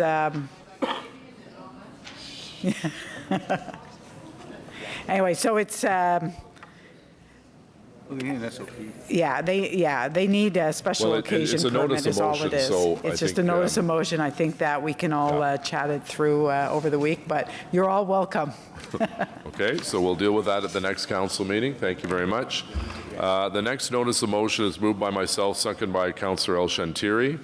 Whereas combating the increasing gun violence in Ottawa is a priority for both Ottawa City Council and the Ottawa Police Services Board, and whereas the Ottawa Police Service is completing a 3-year 75 new officer hiring plan that will raise our sworn officer complement to 1,380 in 2018, and whereas the Ottawa Police Services Board 2018 budget include a 3-year budget forecast starting in 2019 that incorporates additional officers in future years, and whereas growing concern regarding the increase in guns violence across the country has resulted in the announcement of a federal grant program to help achieve this goal with funding of $100 million nationwide, anticipated to begin in April 2019, whereas the Mayor of Ottawa, the Chair of Police Services Board, and the Chief of Police have met and agreed that there is a benefit to residents in neighbourhoods experiencing gun violence to hire 10 more officers in 2018, and whereas the Chief of Police has advised that the October 2018 is anticipated to be the earliest date by which additional officers could be in place, whereas the Police Service Board will be considering this request for 10 new officers at its meeting of June 25th, with an anticipated funding pressure for 2018 of $435,000 in part-year compensation and $225,000 in one-time cost for vehicles and equipment, which they will try to cover within their existing resources and with the full year effect to be included in the 2019 draft budget. And whereas, although City Council is unable to pre-commit a future council with respect to its budget, Council can support the hiring of 10 new officers in 2018. And whereas the General Manager of Corporate Services and City Treasurer has advised that should Council wish to support the hiring of 10 new officers in 2018, the best approach to address any of the 2018 pressures that cannot be absorbed by the police is for the city to continue to backstop any shortfall in the approved Ottawa Police Services budget as part of the annual disposition report. Therefore, be it resolved that City Council approve the increased budget pressure for the Ottawa Police Services Board to accelerate the hiring of 10 police officers in 2018, as described in this motion, subject to approval by the Ottawa Police Services Board. So we'll debate that at the next meeting. Our next motion, notice of motion is moved by myself, seconded by Councillor Harder. Whereas over the course of the 2018-2022 term of council, the Transportation Master Plan will be refreshed as part of the broader upcoming official plan review. Whereas on March 8, 2017, City Council directed staff to fully assess the feasibility and relative priority of converting the Southwest Transitway from bus rapid transit to light rail transit to connect to Barrhaven to the Confederation line at the earliest opportunity, including options for implementing a staging such as an interim BRT improvements and the identification of other rapid transit supportive facilities to serve Barrhaven residents such as park and ride lots, while respecting the affordability model established within the long-range financial plan for transit, and that this work inform the next Transportation Master Plan update and include a review of projects currently within the affordable rapid transit and transit priority network. And whereas the completed environmental assessment studies for Blair to Trim, Bayview to Moody, and Moody to Kanata LRT included an extension from the Canadian Tire Centre to Stittsville, have enabled the city to be ready to negotiate with the province and the Government of Canada when additional transit infrastructure funding programs are announced. And whereas the future conversion of BRT to LRT to Barrhaven using the Southwest Transit Corridor is the only major segment in the ultimate TMP solely within Ottawa's geographic boundaries without a completed environmental assessment study. Therefore, be it resolved that City Council approve $600,000 be transferred to the 2018 Rapid Transit EA Studies account, $336,000 be funded from the development charges, and $234,000 from the Transit Capital Reserve. Therefore, be it further resolved that City Council approve an environmental assessment study for conversion of a BRT to LRT to Barrhaven be undertaken immediately, such that interim results can be part of the upcoming TMP review to be assessed for consideration with respect to the city's next phase of transit investment, with the immediate work to be funded from the Transit Capital Reserve and development charges, and should additional funding be required for the remaining balance can be brought forward for consideration as part of the 2019 draft capital budget process. So we'll deal with that at the next council meeting. Are there any other notices of motion for consideration at a subsequent meeting? Notice of intent. Notice of intent from Hydro Ottawa Holdings, Inc. to hold the annual general meeting of the shareholder at City Council meeting scheduled for June 27th, 2018.